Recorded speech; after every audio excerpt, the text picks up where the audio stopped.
بسم الله الرحمن الرحيم أم حسبت أن أصحاب الكهف والرقيم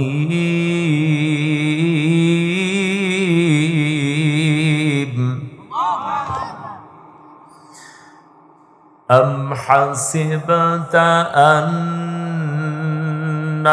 أصحاب الكهف والرقيم كانوا من آياتنا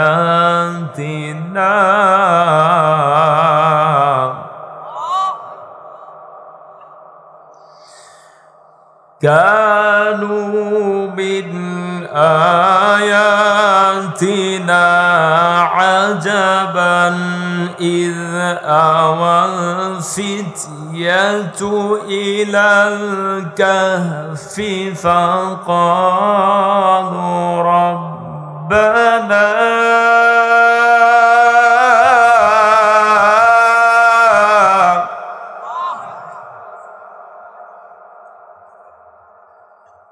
ربنا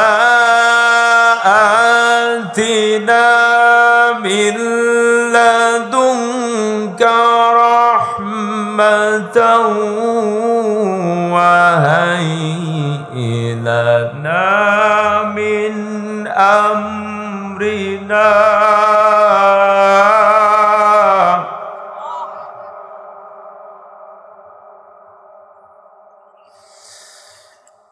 ربنا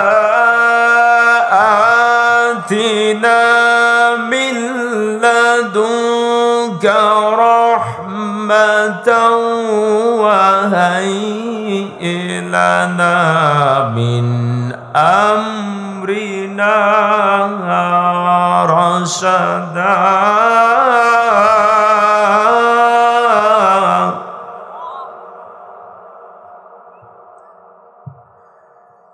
بسم الله الرحمن الرحيم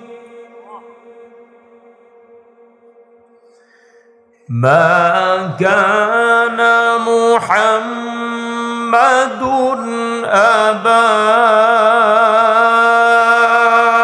أحد من رجالكم ولكن رسول الله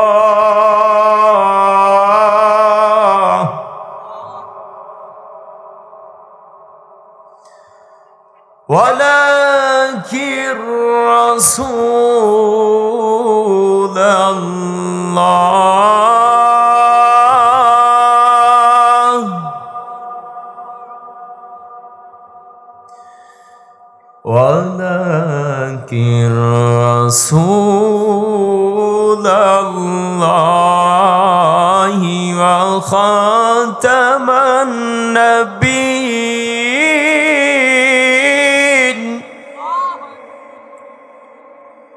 وكان الله بكل شيء عليما صدقت يا ربنا اللهم صل على محمد وعلى آل محمد كما صليت على إبراهيم وعلى آل إبراهيم إنك حميد مجيد اللهم بارك على محمد وعلى آل محمد كما باركت على إبراهيم وعلى آل إبراهيم إنك حميد مجيد ধৈর্য ধারণ করার শক্তি দাও গো মেহেরবান আমায়, দাও গো মেহেরবান। ধৈর্য ধারণ করার শক্তি দাও গো মেহেরবান আমায়, দাও গো মেহেরবান। বুকের ভেতর ব্যথার নদী বইছে অবিরাম, বইছে বইছে অবিরাম। ধৈর্য ধারণ করার শক্তি দাও গো মেহেরবান আমায়, দাও গো মেহেরবান। আধার আমার আলো দিয়ে কানাই কানাই দাও ভরিয়ে, আধার আমার আলো দিয়ে কানাই কানাই দাও ভরিয়ে। অন্তর জুড়ে দাও গো প্রভু ভোরের পাখির গান।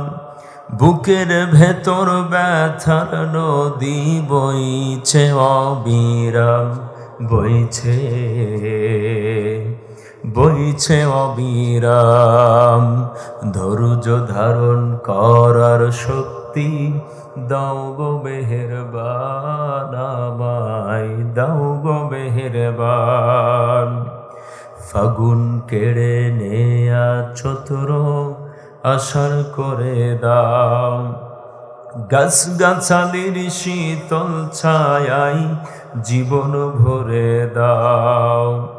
আমার ধুধু মরুর দেশে দাও গো জোয়ার ভাটার শেষে, আমার ধুধু মরুর দেশে দাও গো জোয়ার ভাটার শেষে। পারাপারের বাউরি তরি আমায় করো দান। বুকের ভেতর ব্যথার নদী বইছে অবিরাম, বইছে বইছে অবিরাম। ধৈর্য ধারণ করার শক্তি দাও গো মেহেরবান আমায়, দাও গো মেহেরবান। আমি আজকে যে আয়াতটি তেলাওয়াত করেছি সূরাতুল কাহাফ। জোরে বলেন কোন সূরা? সূরাতুল কাহাফ। আগডুম বাগডুম ঘোড়াডুম সাজে, এই আজে বাজে গল্প কাহিনী না বলে কোরআনে বহু শিক্ষার ঘটনা আছে না? কোরআন টু কোরআন, কোরআনে লাইভে অনেক, কোরআনেই তো সবকিছু আছে। ওমা মিন গায়বাতিন ফিস সামাই ওয়াল আরদি ইল্লা ফি কিতাবিম মুবিন। আসমানের ভিতরে কোনো গোপন জিনিস নাই, জমিনের ভিতরে কোনো গোপন জিনিস নাই যেটা কোরআনে নাই। সুবহানাল্লাহ বলবেন না?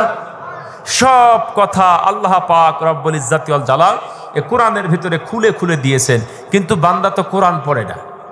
আল্লাহ বললেন আফালা ইয়াতাদাব্বারুনাল কুরআন ওয়ালাউ কানা মিন ইনদি গায়রিল্লাহ লাওয়াজাদু ফিহি ইখতিলাফান কাসীরা। তোমরা কি কোরআন নিয়ে চিন্তা গবেষণা করবে না? তোমরা কি কোরআন নিয়ে অ্যানালাইসিস করবে না, থিসিস করবে না? লাউ কানা মিন ইনদি গায়রিল্লাহ, এই কোরআনটা যদি আল্লাহ পাকের পক্ষ থেকে নাজিল না হয়ে অন্য কারো পক্ষ থেকে নাজিল হতো, এই কোরআনের ভিতরে অনেক ভুল ভ্রান্তি পাওয়া যেত। কথা বলেন ঠিক কিনা? আচ্ছা, কোরআনে ভুল আছে? কোরআনে ভুল আছে? ভুল পাওয়া যায়? এরা কি সবাই কোরআন পড়তে পারে? কোরআন শরীফ পড়তে পারেন না, তারপরে বলছেন না ভুল নাই। কথা বলেন ঠিক কিনা? তাহলে ঈমান আছে না নাই? ঈমান আছে না নাই? আমরা বুঝি আর না বুঝি, আল কোরআন আল্লাহ পাকের কিতাব, ঠিক কিনা? আল্লাহ নাজিল করেছেন মানবতার কল্যাণের জন্য। কিসের জন্য? মানবতার হেদায়েতের জন্য। আলিফ লাম রা কিতাবুন আনজালনা লিতুখরিজান নাসা মিনাজ জুলমাতি ইলান নূর। অন্ধকারাচ্ছন্ন মানুষদেরকে হেদায়েতের পথ দেখানোর জন্য কোরআন আল্লাহ নাজিল করেছে। এ কথা তো ঠিক। আমরা বুঝি, জানি আর না জানি, কিন্তু মানি না, ঠিক কিনা? আমরা সবই জানি যে এই কোরআন দিয়ে যদি সমাজ, রাষ্ট্র, দেশ পরিচালনা করা হয়, এই সমাজের ভিতরে, দেশের ভিতরে, পরিবারের ভিতরে, রাষ্ট্রের ভিতরে, আন্তর্জাতিক পর্যায়ে, পৃথিবীর ভিতরে শান্তি প্রতিষ্ঠা হবেই হবে ইনশাআল্লাহ।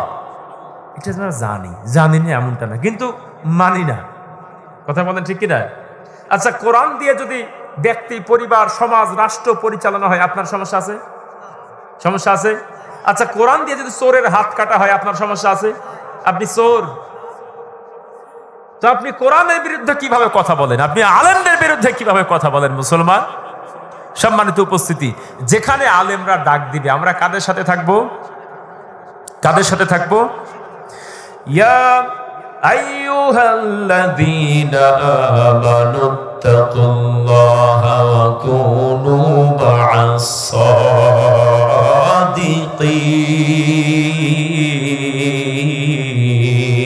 সাদিকিন। আল্লাহ পাক ডাক দিয়ে বললেন, গোলামেরা আল্লাহকে যথাযথভাবে ভয় করতে থাকো, সদা সর্বদা মিথ্যাবাদীদের সঙ্গী ত্যাগ করে দিয়া সদা সর্বদা সত্যবাদীদের সঙ্গে হয়ে যাও। আল্লাহ পাক ডাক দিয়ে বললেন, ওয়াইলু ইয়াউমা ইযিল লিল মুকাজ্জিবিন। এই জমিনের ভিতরে যারা মিথ্যা দিয়ে টাকা পয়সার পাহাড় তৈরি করেছেন, মিথ্যা দিয়ে জীবন পরিচালনা করেছেন, বিল্ডিং তৈরি করেছেন, ক্ষমতা প্রতিষ্ঠিত করেছেন, মিথ্যার উপরে যারা টিকে আছেন, আল্লাহ পাক ডাক দিয়ে বললেন, ওয়াইলু ইয়াউমা ইযিল লিল মুকাজ্জিবিন। মিথ্যা একদিন ধ্বংস হবেই হবে, বলে সুবহানাল্লাহ। বেঁচে থাকি আর মারা যায়, ভালো থাকি খারাপ থাকি, সদা সর্বদা সত্যের পক্ষে থাকতে রাজি আছেন তো ইনশাআল্লাহ? রাজি আছেন তো ইনশাআল্লাহ? আমার মুসলমান ভাইরা, তাহলে কথা হবে কোন সূরা থেকে? জোরে বলেন কাহাফ। আরো জোরে বলেন কাহাফ। বাসাতে গিয়ে যদি জিজ্ঞেস করে হঠাৎ, চাচি এত রাত করলে বাড়িতে আইলে কি ওয়াজ শুনলে একটু বলো তো দেখি, কিছুই যদি না বলতে পারেন তো অন্তত পক্ষে এটা তো বলতে পারবেন যে কাহাফ। জোরে বলেন কাহাফ। আসুন, আল্লাহ পাক রব্বুল ইজ্জাতি ওয়াল জালাল সূরাতুল কাহাফ 15 নম্বর পারা। কত নম্বর পারা? 15 নম্বর পারার 18 নম্বর সূরা। 18 নম্বর সূরা। আয়াত আছে 110টি। জোরে বলেন কয়টি? 110টি আয়াত আছে, রুকু আছে 12টি। কয়টি? রুকু আছে 12টি, শব্দ আছে 1567টি। আলহামদুলিল্লাহ বলেন। এরপরে সূরা কাহাফের ভিতরে অক্ষর আছে 6460টি। আলহামদুলিল্লাহ বলেন। সম্মানিত উপস্থিতি, তাহলে আমরা কথা শুনবো কোন সূরা থেকে? কাহাফ। এখন কাহাফ মানে কি জানার দরকার আছে না নাই? কাহাফ শব্দের অর্থ হচ্ছে গুহা। গুহা চিনেন? দেখেছেন কোনোদিন? আন্দাজি কথা বলেন না। আপনার এলাকায় পাহাড় আছে তো আপনি গুহা দেখলেন কি করে? ঠিকই না? সমতল। গত পরশুদিন আমার প্রোগ্রাম ছিল টাঙ্গাইল, টাঙ্গাইলের ঘাটাইলে। ওখানে আমি পাহাড় দেখে আসলাম। ছোট ছোট হলেও জঙ্গলি এলাকা, পাহাড় আছে। তা ওই এলাকার লোক যদি বলে যে হুজুর আমরা সুড়ঙ্গ বুঝি কিংবা গুহা বুঝি না, মেনে নেওয়া যায়। কথা বলেন ঠিক কিনা? মক্কা মদিনায় যারা গিয়েছেন তারা গুহা দেখে আসছে। সম্মানিত উপস্থিতি, পাহাড়ের ভেতরে মাঝে মাঝে ফাঁকা জায়গা আছে না নাই? এই ফাঁকা জায়গাকে বলা হয় আরবিতে কাহাফ। কি বলা হয়? কাহাফ। আবার পাহাড়ের ভেতরে মাঝে মাঝে ছোট ছোট গর্ত আছে, একে বলা হয় গার। একে কি বলা হয়? গার। রসুলের উপরে যেখানে কোরআন নাজিল হয়েছে, গারে হেরা। গারে কি মানে? পাহাড়ের একটা ছোট্ট গর্তের ভিতরে। হেরা হতে হেলে দুলে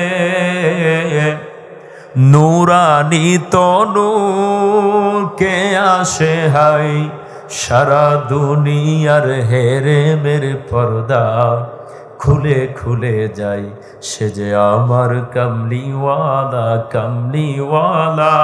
সবাই হেরা হতে হেলে দুলে নুরানি তনুর কে আসে হাই, সারা দুনিয়ার হেরে মেরে পর্দা খুলে খুলে যাই, সে যে আমার কামলিওয়ালা কামলিওয়ালা। তার নামে বিভোর রাঙা পায়ের তলে পর্বত জঙ্গম টল বল টলে। তার নামে বিভোর রাঙা পায়ের তলে পর্বত জঙ্গম টল মল টলে। খুরমা খেজুর বাদাম জাফরানি ফুল ঝরে ঝরে যাই, সে যে আমার কামলিওয়ালা কামলিওয়ালা। হেরা হতে হেলে দুলে, নূরানি তনুর কে আসে হাই, সারা দুনিয়ার হেরে মেরে পর্দা খুলে খুলে যায়, সে যে আমার কামলিওয়ালা কামলিওয়ালা। চিৎকার দিয়ে বলে আল্লাহু আকবার। তাহলে গার হেরা, হেরার পাহাড়ে গুহার ভিতরে কোরআন নাজিল হলো মানবতার কল্যাণের জন্য, বলে আল্লাহু আকবার। এরপরে হিজরতের সময়তে আল্লাহ রসুল যেখানে অবস্থান করেছিলেন, গারে সাউর, ছোট একটি গর্তের ভিতরে, ঠিক কিনা? তাহলে পাহাড়ের বড় বড় গর্তকে কি বলা হয়? কাহাফ। আমার মুসলমান ভাইরা, আসুন সূরাতুল কাহাফ আল্লাহ রসুল ডাক দিয়ে বললেন, যদি কোনো গোলাম জুমার দিন, কোন দিন? জুমার দিন যদি সূরা কাহাফ তেলাওয়াত করতে পারে, এক জুমা থেকে আরেক জুমা পর্যন্ত এই সময়টা তার জন্য আলোকিত হয়ে যায়, বলে সুবহানাল্লাহ। শুধু তাই নয়, আল্লাহ রসুল ডাক দিয়ে বললেন, যদি কোন আল্লাহর গোলাম সূরা কাহাফের প্রথম 10টি আয়াত মুখস্থ করতে পারে। কয়টি আয়াত? 10টি আয়াত। এই পৃথিবীতে এমন একটা ফিতনা আছে, যে ফিতনা থেকে বাঁচার জন্য সমস্ত আম্বিয়া আলাইহিস সালাতু ওয়াস সালাম দোয়া করেছেন। এমনকি আখিরি জামানার শ্রেষ্ঠ পয়গম্বর নবী মুহাম্মদুর রাসূলুল্লাহ সাল্লাল্লাহু আলাইহি ওয়াসাল্লাম তিনিও দোয়া করেছেন। সেই ফিতনাটি হচ্ছে, আল্লাহুম্মা ইন্নী আউযু বিকা মিন আযাবিল কবর ওয়া ফিতনাতিল কবর ওয়া মিন আযাবি নারি জাহান্নাম ওয়া মিন ফিতনাতি মাহইয়া ওয়া মামাতি ওয়া মিন ফিতনাতি মাসিহিদ দাজ্জাল।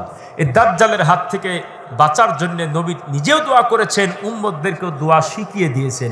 স্পেশালভাবে তিনি বলেছেন, যদি দাজ্জালের ফিতনা থেকে বাঁচতে চাও, সূরা কাহাফের প্রথম 10টি আয়াত মুখস্থ করে রেখো, বলে আলহামদুলিল্লাহ। প্রতি জুমার দিন যদি তেলাওয়াত করতে পারেন, তাহলে এই ভয়ঙ্কর ফিতনা থেকে আল্লাহ পাক আপনাদেরকে হেফাজত করবে। সকলে বলি আমিন। শুধু তাই নয়, সূরা কাহাফের ফজিলত, আল্লাহ রাসূলের এক সাহাবী, তিনি বসে বসে সূরা কাহাফ তেলাওয়াত করছেন, পাশে ছিল একটা ঘোড়া। এই তেলাওয়াত যখন শুরু করেছেন, আলহামদুলিল্লাহিল্লাযী আনজালা আলা আবদিহিল কিতাবা ওয়া লাম ইয়াজআল লাহু ইওয়াজা, বলি আল্লাহু আকবার। তেলাওয়াত যখন শুরু করলেন, পাশেই ছিল একটি ঘোড়া, ঘোড়াটা লাফাইতে শুরু করল। আল্লাহর নবীর সাহাবী তিনি তেলাওয়াত বন্ধ করেন নাই। হঠাৎ করে তিনি তাকিয়ে দেখলেন, আকাশ থেকে একটা মেঘখণ্ডর মতো অন্ধকার হয়ে তার চতুর্দিকে ঘিরে ফেলে দিল। আল্লাহর নবীর সাহাবী তেলাওয়াত বন্ধ করলেন না, তেলাওয়াত করতেই থাকলেন, বলি আল্লাহু আকবার। আমার মুসলমান ভাইয়েরা, আজকে কোরআন শুনতে এসেছেন, হাজারো বাধা বিপত্তিকে উপেক্ষা করে আপনারা তাফসীরুল কোরআন মাহফিলের প্যান্ডেলে উপস্থিত হয়েছেন। আমার মুসলমান ভাইরা, শয়তান চতুর্দিক থেকে চাবে যেন আপনি কোরআন শুনতে না পারেন। কথা বলা ঠিক কিনা মুসলমান? শয়তান কখনো যাত্রা পালাতে যায় না, শয়তান কখনো সিনেমা হলে যায় না। ইবলিস শয়তান মনে মনে ভাবে এখানে বসে সময় নষ্ট করা যাবে না, কারণ এই যাত্রা পালায় যারা আছে ইবলিসের খালাতো ভাই। কথা বলেন ঠিক কিনা? অতএব যেখানে কোরআনের কথা হয় সেখানে গিয়ে মানুষকে পথভ্রষ্ট করা যায়। আল্লাহর নবীর সাহাবী কোরআন তেলাওয়াত করতে থাকলেন। ফজরের ওয়াক্ত যখন হয়ে গেল, রাসূলের কাছে গিয়ে হাজির হয়ে ডাক দিয়ে বললেন, ইয়া রাসূলুল্লাহ, ইয়া হাবিবাল্লাহ, গতকাল রাত্রিতে সূরাতুল কাহাফ তেলাওয়াত করছিলাম, আমার পাশেই ছিল একটি ঘোড়া, ঘোড়া লাফাইতে শুরু করলাম, কিন্তু বুঝলাম না কেন লাফাইতে শুরু করলো। আমি তেলাওয়াত বন্ধ করি নাই, হঠাৎ করে অন্ধকারের মতো কি যেন আমারে ঘিরে ফেললো, আমি তেলাওয়াত বন্ধ করি না। ইয়া রাসূলুল্লাহ, ইয়া হাবিবাল্লাহ, বুঝতে পারলাম না। আল্লাহর নবী ডাক দিয়ে বললেন, তুমি যখন সূরাতুল কাহাফ তেলাওয়াত করছিলে, আল্লাহ পাকের রহমতের ফেরেশতারা তোমারে ঘিরে ধরেছিল, বলি সুবহানাল্লাহ। রহমতের ফেরেশতারা নাজিল হওয়ার কারণে তোমার পাশে যে ঘোড়াটি ছিল তুমি দেখতে পাও না, কিন্তু ওই ঘোড়া সে ফেরেশতাকুলকে দেখতে পাচ্ছিল, এই জন্য আনন্দে লাফাইতেছিল, বলি সুবহানাল্লাহ। আমার মুসলমান ভাইয়েরা, গভীর মনোযোগ। একজন সাহাবী যদি সূরাতুল কাহাফ তেলাওয়াত করার কারণে রহমতের ফেরেশতা জমিনের ভিতরে নাজিল হয়ে যায়, আজকে পবিত্র কালামে হাকিমে সূরাতুল কাহাফ থেকে সরাসরি আলোচনা শোনাবো ইনশাআল্লাহ। আমার মুসলমান ভাইরা, এখানে রহমতের ফেরেশতা নাজিল হওয়ার সম্ভাবনা আছে না নাই? আল্লাহ তাআলা লাগতে বললেন, ওয়া ইযা কুরিয়াল কুরআনু ফাসতামিউ লাহু ওয়া আনসিতু লাআল্লাকুম তুরহামুন। আল্লাহ তাআলা রাখতে বললেন সূরাতুল আরাফের ভিতরে, যিনি কোরআন থেকে তেলাওয়াত করবেন আর যারা বসে বসে কোরআন শুনতে থাকবেন, দুনো মানুষের উপরেই আমি আল্লাহ রহমত নাজিল করতে থাকবো, বলে সুবহানাল্লাহ। আমার মুসলমান ভাইরা, সূরা কাহাফের নামকরণ সম্পর্কে আলোচনা করলাম, সূরা কাহাফের ফজিলত সম্পর্কে আলোচনা করলাম। এবার আমি বলতে চাই সূরাতুল কাহাফ কেন নাজিল হলো জানার দরকার আছে না নাই? শানে নুজুল জানার দরকার আছে না নাই? আমার মুসলমান ভাইয়েরা, হুজুর বলেছেন আজকে কোরআন থেকে তাফসির হয় না, শুধু গল্প কিচ্ছা কাহিনী, আগডুম বাগডুম ঘোরাডুম সাজে। একদিন নবী মুস্তাফায় রাস্তা দিয়ে হেঁটে যায়, হরিণ একটা বান্দা ছিল গাছেরই তলায়। এরকম গল্প কাহিনী আছে না নাই? আমার মুসলমান ভাইয়েরা, এই বলে আগডুম বাগডুম করে 2 ঘন্টা শেষ, পকেট ভরে টাকা নিয়ে চলে যায়। কথা বলো ঠিক কিনা মুসলমান? আল্লাহ পাক রব্বুল ইজ্জতি ওয়াল জালাল সূরাতুল কাহাফ কেন নাজিল করলেন? মক্কার জমিনে যখন নবী আমার দাওয়াতি কাজ শুরু করে দিলেন, মক্কার মুশরিকরা আল্লাহর নবী দাবি করেছেন আমার কাছে আসমানি কিতাব নাজিল হয়েছে, আমি হলাম জামানার শ্রেষ্ঠ পয়গম্বর, শেষ পয়গম্বর। তদানীন্তন সময়ে মক্কার কাফের বেঈমানেরা যেহেতু ওহির জ্ঞানের দাবি করেছে, মক্কার জমিনে তৎকালীন সময়তে ওহির জ্ঞান সম্পন্ন কোনো ব্যক্তি ছিল না, কোনো বড় মাপের কোনো আলেম ছিল না। আমার মুসলমান ভাইয়েরা, পৃথিবী মাঝে সবচাইতে বড় বড় আলেম বসবাস করত মদিনার জমিনে, বলে সুবহানাল্লাহ। মদিনায় কেন? ইহুদি পাদ্রীরা, খ্রিস্টান পাদ্রীরা বড় বড় আলেম বসবাস করতেন। এই ইতিহাস জানতে হলে 2 ঘন্টা সময় লাগবে। আমার মুসলমান ভাইয়েরা, এজন্য আমি আপনাদেরকে বলতে চাই, গোটা বিশ্ব মাঝ থেকে মদিনার ভিতরে ইহুদি আলেমরা বসবাস করত। মক্কার জমিনে আবু জেহেল, উতবা, শাইবা, ওয়ালিদ বিন মুগিরা, আবু লাহাবের গোষ্ঠীরা তারা দারুন্না দোয়ায় বসে গেলেন, সংসদ ভবনে বসে গেলেন, আর সিদ্ধান্ত গ্রহণ করলেন আব্দুল্লাহর পুত্র মুহাম্মদ তিনি যে নবী দাবি করেছেন, তাকে সত্য মিথ্যা প্রমাণ করার জন্য আমাদের এই জ্ঞান নাই। অতএব তিনি যে ওহির জ্ঞান দাবি করেছেন, নবী দাবি করেছেন, এইটা জানার জন্যে, বুঝার জন্যে মদিনার জমিনে যাইতে হবে। মদিনাতে ইহুদি পণ্ডিত আছে, তাদের সামনে আব্দুল্লাহর পুত্র মুহাম্মদের সমস্ত আলোচনা যদি খুলে বলা হয়, অবশ্যই অবশ্যই তারা নবী চিনবে। আমার মুসলমান ভাইয়েরা, যেই কথা সেই কাজ। উতবা ইবনে আবী মুইত, নজর বিন হারেসা, 2 জন ব্যক্তিকে দায়িত্ব দেওয়া হলো, মদিনার জমিনে পাঠানো হলো, আর ডাক দিয়ে বলা হলো ইহুদি পণ্ডিতদের কাছে গিয়ে আব্দুল্লাহর পুত্র মুহাম্মদ সম্পর্কে সমস্ত আলোচনা খুলে বলবে, বলি মারহাবা। সিদ্ধান্ত যখন গ্রহণ করলেন, নজর বিন হারিসা, উতবা ইবনে আবী মুইত মদিনার জমিনে রওনা দিয়ে দিলেন। মদিনার জমিনে আগমন করার পরে ইহুদি সবচাইতে বড় পণ্ডিত ছিলেন যিনি, তার কাছে গিয়ে বসলেন, সমস্ত কিছু খুলে বললেন, আমরা মক্কার মুশরিক, আমরা মূর্তি পূজা করি, মক্কা থেকে আমরা আগমন করেছি, আমাদের দেশের ভিতরে একজন নবী দাবি করেছেন, তিনি নাকি আখিরি জামানার পয়গম্বর।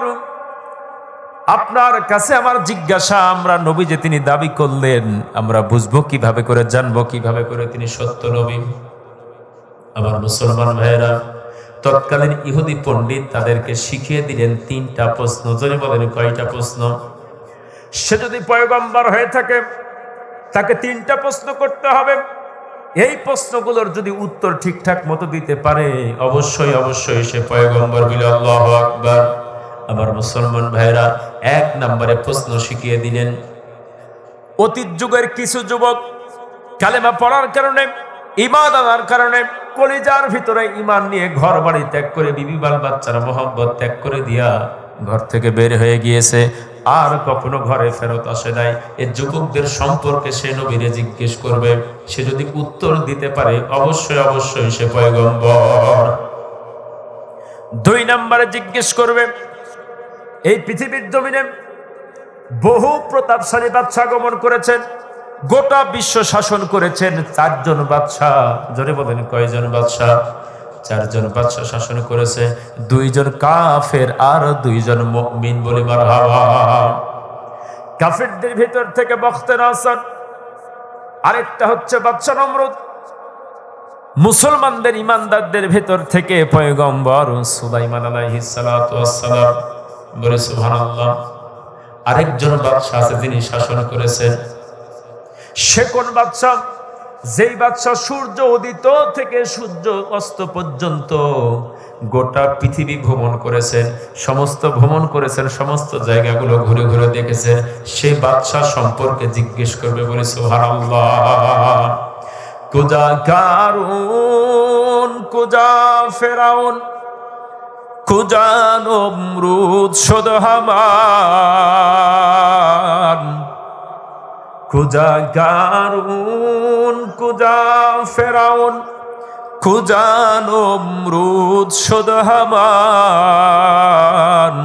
কুজা শওকতে আজ শাহে, কুজা তখতে সুলাইমান, কুজা শওকতে আজ শাহে, কুজা তখতে সুলাইমান। এখন জাহাজ গাড়ি হাওয়ায় চলে, কলের বিধান। ওগো বিনা তেলে হাওয়ায় চলতো হযরত সুলাইমান, মোরা সেই মুসলমান, বলে আল্লাহু আকবার। কোন প্রকার তেল লাগে নাই, জাহাজ লাগে নাই। পয়গম্বর বাতাসের বেগে বেগে ভেসে ভেসে গোটা বিশ্ব শাসন করেছে, বলে আল্লাহু আকবার।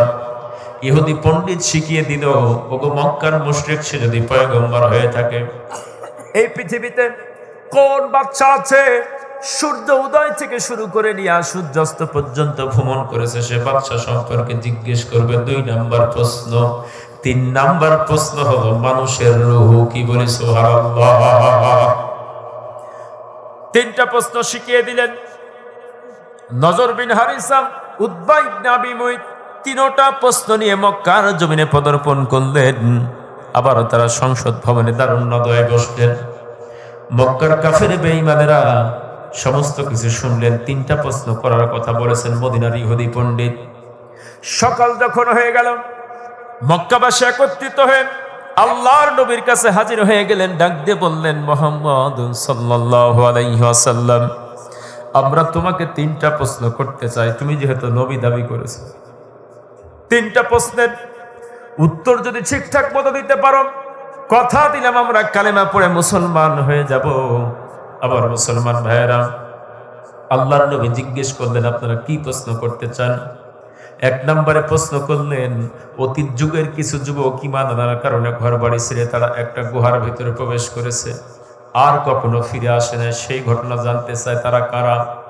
2 নম্বরে সেই বাদশাহ সম্পর্কে জানতে চাই যে বাদশাহ গোটা পৃথিবী ভ্রমণ করেছেন, পৃথিবীর সূর্য উদয় থেকে শুরু করে নিয়ে সূর্য অস্ত পর্যন্ত ভ্রমণ করেছেন, সেই বাদশাহ সম্পর্কে জানতে চাই। 3 নম্বরে মানুষ বেঁচে থাকে কিভাবে করে, সেই রূহ সম্পর্কে জানতে চাই। আল্লাহর নবী ডাক দিয়ে বললেন, মক্কাবাসী, আগামীকাল আপনাদের প্রশ্নের উত্তর দেওয়া হবে। আমার মুসলমান ভাইয়েরা, আগামীকাল যে প্রশ্নের উত্তর দেওয়া হবে, আল্লাহর নবী কিন্তু ইনশাআল্লাহ বলেন নাই। কি বলেন নাই? আগামীকাল আমরা তাফসীর মাহফিল শুনবো। আপনারা কি বলবেন? ইনশাআল্লাহ। যদি বলেন কি বলবেন? না বলবেন আগামীকাল শুনবো, রে শুনবো। হইল কি? আগামীকাল এই কাজ করব। প্রত্যেকটি কাজের, ভবিষ্যতে কোনো কাজের ইচ্ছা পোষণ করলে কি বলতে হয়? বাংলাদেশে জিজ্ঞেস করবেন, ভাই কেমন আছেন? বলবে ইনশাআল্লাহ। আছে না নাই? আছে না নাই? কোথায় আলহামদুলিল্লাহ, কোথায় ইনশাআল্লাহ, কোথায় সুবহানাল্লাহ, কোথায় ইন্নালিল্লাহ, কোথায় মাশাআল্লাহ? কিছু জানে না। কথা বলেন ঠিক কিনা? সম্মানিত উপস্থিতি, এই জন্য এই দোয়াগুলো বরকত। দোয়াগুলো কি? ইনশাআল্লাহ না বলার কারণে কি পরিমাণ ক্ষতি হয়, আসুন কোরআন থেকে শুনি আমরা। তাহলে আজ থেকে যদি কোনো কাজ করতে চান, আগামীকাল মেয়ের বাসাতে যাবেন বেড়াইতে, কি বলবেন? ইনশাআল্লাহ। আগামীকাল শ্বশুর বাড়ি যাবেন, জোরে বলেন, আরো জোরে বলেন। বলবে না মানে আজকে প্র্যাকটিস করছি, কথা বলেন ঠিক কিনা? তাহলে কেউ যদি জিজ্ঞেস করে কেমন আছো ভাই, বলবেন ইনশাআল্লাহ, ঠিক কিনা? কি বলবেন? আরো জোরে বলেন। ইনশাআল্লাহ বলেন নাই। সকাল যখন হয়ে গেল, রাত্রিবেলায় জিবরিল আলাইহিস সালাম আগমন করেন নাই। জিবরিল যদি আগমন না করেন, আল্লাহ রসুল উত্তর দিতে পারবেন কি? আল্লাহ পাক ডাক দিয়ে বললেন, ওমা ইয়ানতিকু আনিল হাওয়া ইন হুয়া ইল্লা ওয়াহয়ুহা। আল্লাহু আকবার। আল্লাহ পাক ডাক দিয়ে বললেন, পয়গম্বর নিজের মন গড়া কোনো কথা তিনি বলেন না, আল্লাহ পাক যেটা বলতে বলেন সেইটাই বলেন। ওয়ালাউ তাকাব্বালা আলাইনা বাদা লাকাবিল। আমার নবী যদি নিজের মন গড়া কোনো কথা বলতেন, আমি নবীর ডান হাতকে চেপে ধরতাম, আমি নবীর কণ্ঠনালীকে কেটে ফেলে দিতাম। আমার নবী নিজের মন গড়া কোনো কিচ্ছা কাহিনী বলেন নাই, নিজের মন গড়া কোনো কথা তিনি বলেন নাই। কিন্তু আজকে মাহফিলে নিজের মন গড়া কথা আছে না নাই? আজকে আজগবি কিচ্ছা কাহিনী আছে না নাই? সাপের ফুজা, মাছের ফুজা, এই কিচ্ছা কাহিনী আছে না নাই? আমার মুসলমান ভাইয়েরা, আল্লাহর নবীকে যদি বলতে পারে পয়গম্বর সুম্মা লাকাতানা মিনহুল ওয়াতিন, তুমি যদি নিজের মন গড়া কোনো কথা বলতে থাকো, আমি আল্লাহ পাক তোমার ডান হাতকে চেপে ধরে সরাসরি তোমার কণ্ঠনালীর উপরে ছুরি চালাই দিবে, বলে সুবহানাল্লাহ। একটা কথা যদি আপনি আন্দাজি বলেন কোরআনের মাহফিলে, এই কথা বলার কারণে জাতি যদি পথভ্রষ্ট হয়ে যায়, জাতি যদি সে আমলটা গ্রহণ করে নেয়, কাল কিয়ামতের ময়দানে আগুনের কেসি দিয়ে জিহ্বা কাটা হবে, ঠিক কিনা মুসলমান? ইনশাআল্লাহ না বলার কারণে ওহী নাজিল হলো না। সকালবেলা মক্কার কাফের বেঈমানরা হাজির হয়ে ডাক দিয়ে বললেন, ওগো আব্দুল্লাহর পুত্র মুহাম্মদ, তুমি যে বললে 3টা প্রশ্নের উত্তর দিবে, উত্তর কই? উত্তর তো নাজিল হয় নাই। তিনি চুপ করে রইলেন, কোনো উত্তর দিতে পারলেন না। মক্কাবাসী মনে মনে ভাবলো, আজকে বুঝি সাইজ করিস, আজকে ঠিক হয়েছে। নবী চুপ করে গেল।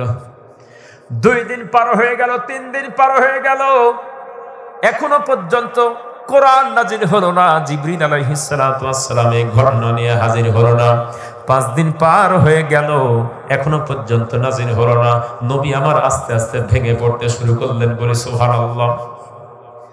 10 দিন পার হয়ে গেল, এখনো পর্যন্ত ওহী নাজিল হলো না। চতুর্দিকে শুধু প্রপাগান্ডা শুরু হয়ে গেল। তিনি পয়গম্বর দাবি করেছেন, কিন্তু প্রশ্ন করলে উত্তর দিতে পারে না।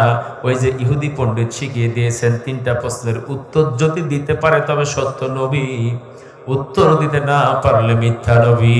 নাউজুবিল্লাহ। আবার মুসলমান ভাইরা, আল্লাহর নবী উত্তর দিতে পারবেন কি পারবেন না? পারবেন কি পারবেন না? ঈমান আছে তো ইনশাআল্লাহ। এইভাবে করে 10 দিন 12 দিন পার হয়ে গেল, নবী আবার ভেঙে পড়লেন। চতুর্দিকে শুধু প্রপাগান্ডা শুরু হয়ে গেল, নবীকে কথা দিয়ে কষ্ট দিতে শুরু করে দিল। আমার মুসলমান ভাইরা, আল্লাহর নবী যখন কষ্ট পায়, আর সে আজিম থেকে কষ্ট পায় কে? এমন একজন পয়গম্বর দুনিয়ার ভেতরে আল্লাহ পাক প্রেরণ করে দিয়েছেন, যেই পয়গম্বরকে হাত তুলতে হয় না, যেই পয়গম্বরকে মুখ দ্বারা উচ্চারিত করতে হয় না। মদিনার জমিনে যখন পদার্পণ করলেন, নবীকে বলে দেওয়া হলো বাইতুল মুকাদ্দাসের দিকে ফিরে নামাজ আদায় করেন। নবী আমার বাইতুল মুকাদ্দাসের দিকে ফিরে নামাজ পড়তে ভালো লাগে না। মসজিদে কিবলা দাইনে বসে বসে মনে মনে তিনি চিন্তা ভাবনা করছেন, যদি কিবলাটা বাইতুল্লাহর দিকে হইতো কতই না ভালো হতো। আল্লাহ পাক ডাকতে বললেন, পয়গম্বর আপনার মনের তো আমি আল্লাহ কবুল করে নিলাম। জোহরের নামাজ আদায় করেছেন 2 রাকাত। ফাওয়াল্লি ওয়াজহাকা শাতরাল মাসজিদিল হারাম। আর দেরি করবেন না পয়গম্বর, আপনার মনের দোয়া আমি আল্লাহ কবুল করে নিলাম। এই মুহূর্তে ঘুরে যান, বাইতুল্লাহর দিকে ফিরে 2 রাকাত নামাজ আদায় করেন, বলে সুবহানাল্লাহ। যেই পয়গম্বরকে হাত তুলতে হয় না, মুখ দ্বারা উচ্চারিত করতে হয় না। যেই পয়গম্বর মনে মনে চিন্তা করলে আরশে আজিমের মালিক কবুল করে নেন। শুধু তাই নয়, এই পয়গম্বর যখন আকাশের দিকে হাত তোলেন, সাথে সাথে চাঁদ দ্বিখণ্ডিত হয়ে যায়, বলি মারহাবা। এমন পয়গম্বর, যেই পয়গম্বর একটুখানি পা উত্তোলন করলে আরশে আজিম পর্যন্ত চলে যায়, বলে সুবহানাল্লাহ। বদরের ময়দানে দুখানা হাত তুলে ধরে বললেন, ও আরশে আজিমের মালিক, আমি তো বড় বিপদে পড়ে গেলাম, লোক সংখ্যা কম যুদ্ধের ময়দানে। আল্লাহর নবী দুখানা হাত তুললেন। আল্লাহ তাআলা সাথে সাথে আর দেরি করলেন না, ফেরেশতা জিবরিলকে ডাক দিয়ে বললেন, তাড়াতাড়ি করে জান্নাত থেকে শক্তিশালী 500 ফেরেশতা নিয়া। মিকাইলকে ডাক দিয়ে বললেন, শক্তিশালী 500 ফেরেশতা নিয়া দুজনে ফেরেশতা তাড়াতাড়ি করে বদরের ময়দানে হাজির হয়ে যাও। আমার নবী দুখানা হাত তুলে কান্না করে, আমি আল্লাহ আরশে আজিম থেকে সহ্য করতে পারি না। মক্কার জমিনে নবীরে কষ্ট দেওয়া হয়। আল্লাহ তাআলা জিবরিল আলাইহিস সালাতু ওয়াস সালামকে 15 দিন পর ডাক দিয়ে বললেন, জিবরিল, আমার নবী ভেঙে পড়েছে, আমার নবী অসুস্থ হয়ে যায়। আমার নবীকে মক্কাবাসী 3টা প্রশ্ন করেছে, আর দেরি করা যাবে না। প্রত্যেকটি দিন যখন তুমি কোরআন নিয়ে বিশ্ব নবীর কাছে হাজির হয়ে যাও, একা একা যাও, আজকে একা একা যাইতে পারবা না। জান্নাত থেকে 70,000 ফেরেশতা নিয়া, আর সূরাতুল কাহাফ নিয়া তুমি ফেরেশতা জিবরিল ফেরেশতার সর্দার 70,000 ফেরেশতা নিয়া আল্লাহর নবীর কাছে মক্কার জমিনে হাজির হয়ে যাও। আল্লাহু আকবার। এই সূরাতুল কাহাফ যখন নাজিল হয়ে গেল, একা একা ফেরেশতা জিবরিল আসে নাই, সাথে 70,000 ফেরেশতা জমিনে এসেছে, বলি মারহাবা। কোরআন নাজিল হয়ে গেল। আল্লাহ তাআলা ডাক দিয়ে বললেন, নবী হে, যেই প্রশ্ন তারা করেছেন সেই প্রশ্নের একটা একটা করে উত্তর দিতে শুরু করে দেন। আল্লাহ তাআলা ডাক দিয়ে বললেন, নাহানু নাকুসু আলাইকা নাবাআহুম বিল হক ইন্নাহুম ফিতয়াতুন আমানু বিরাব্বিহিম ওয়া জিদনাহুম হুদা। আল্লাহু আকবার। আল্লাহর নবীকে ডাক দিয়ে বললেন, পয়গম্বর, মক্কাবাসী যেই প্রশ্ন করেছেন সেই প্রশ্নের সেই ঘটনাটা আপনি সত্য ঘটনা খুলে খুলে মক্কাবাসীর সামনে বলে দেন। আমার মুসলমান ভাইয়েরা, কোরআনের এই ঘটনাটা জানার দরকার আছে না নাই? গভীর মনোযোগ। 249 খ্রিস্টাব্দ থেকে 251 খ্রিস্টাব্দ পর্যন্ত রোম দেশের একটা রাজা ছিলেন, তার নাম হচ্ছে দাকিয়ানুস। জোরে বলেন কি নাম? ইংলিশে যাকে বলা হয় ডিকোডিয়াস। এই দাকিয়ানুস এত জালেম শাসক, এত বেশি পরিমাণ জনগণের উপরে জুলুম নির্যাতন শুরু করে দিল। তার নামে মূর্তি তৈরি করা শুরু করে দিল, নিজের নামে মূর্তি বানাইল, নিজের অবয়ব দিয়ে মূর্তি তৈরি করা শুরু করে দিল। রাস্তার মোড়ে মোড়ে, বিভিন্ন পয়েন্টে পয়েন্টে, শহরের বিভিন্ন পয়েন্টে সব জায়গায় মূর্তি খাড়া করে দিল। আর জনগণকে বলে দিল, আমার নামে সেজদা করতে হবে মূর্তির কাছে, আমার নামে সেজদা না করলে তার এই দেশের ভিতরে জায়গা নাই। এত বেশি পরিমাণ জুলুম নির্যাতন শুরু করে দিল। সম্রাট দাকিয়ানুস যেটা বলবে দেশের ভিতরে চলবে সেইটা। আমার মুসলমান ভাইয়েরা, জমিন সৃষ্টি করেছেন কে? আসমান সৃষ্টি করেছেন কে? বিধান চলবে কার? কিন্তু জোর করে দাকিয়ানুস নিজের বিধানকে প্রতিষ্ঠা করার জন্য জনগণের উপরে চাপ দিতে শুরু করে দিল। যারা দাঁড়িয়ে বলে আমরা আল্লাহর আইন মানি, আল্লাহর আইন ব্যতীত কারো আইন মানি না, তাদেরকে গ্রেফতার করা শুরু করে দিল, কারাগারের ভিতরে বন্দী করতে শুরু করলো, ফাঁসির মঞ্চে তোলা হলো, বিভিন্ন ভাবে নির্যাতন নিপীড়ন শুরু করে দিল। আমার মুসলমান ভাইরা, শুধু তাই নয়, তাদেরকে কেটে কেটে টুকরা টুকরা করে, যারা তৌহিদে বিশ্বাসী, এক আল্লাহ যারা বিশ্বাসী, তাদেরকে কেটে কেটে টুকরা টুকরা করে তাদের হাত পাগুলো বিভিন্ন শহরের পয়েন্টে পয়েন্টে ঝুলাই দিল। আর ঘোষণা করে দিল, এই জামানায়, এই যুগে শুধুমাত্র আইন চলবে দাকিয়ানুসের। আমার মুসলমান ভাইয়েরা, আজ থেকে প্রায় 3000 বছর আগের ঘটনা। জনগণ বিপদে পড়ে গেল। জনগণ বড় অসহায় হয়ে গেল। জনগণের উপরে এত জালেম শাসক মাথার উপরে সওয়ার করে বসলো। জনগণ আতঙ্কিত হয়ে গেল।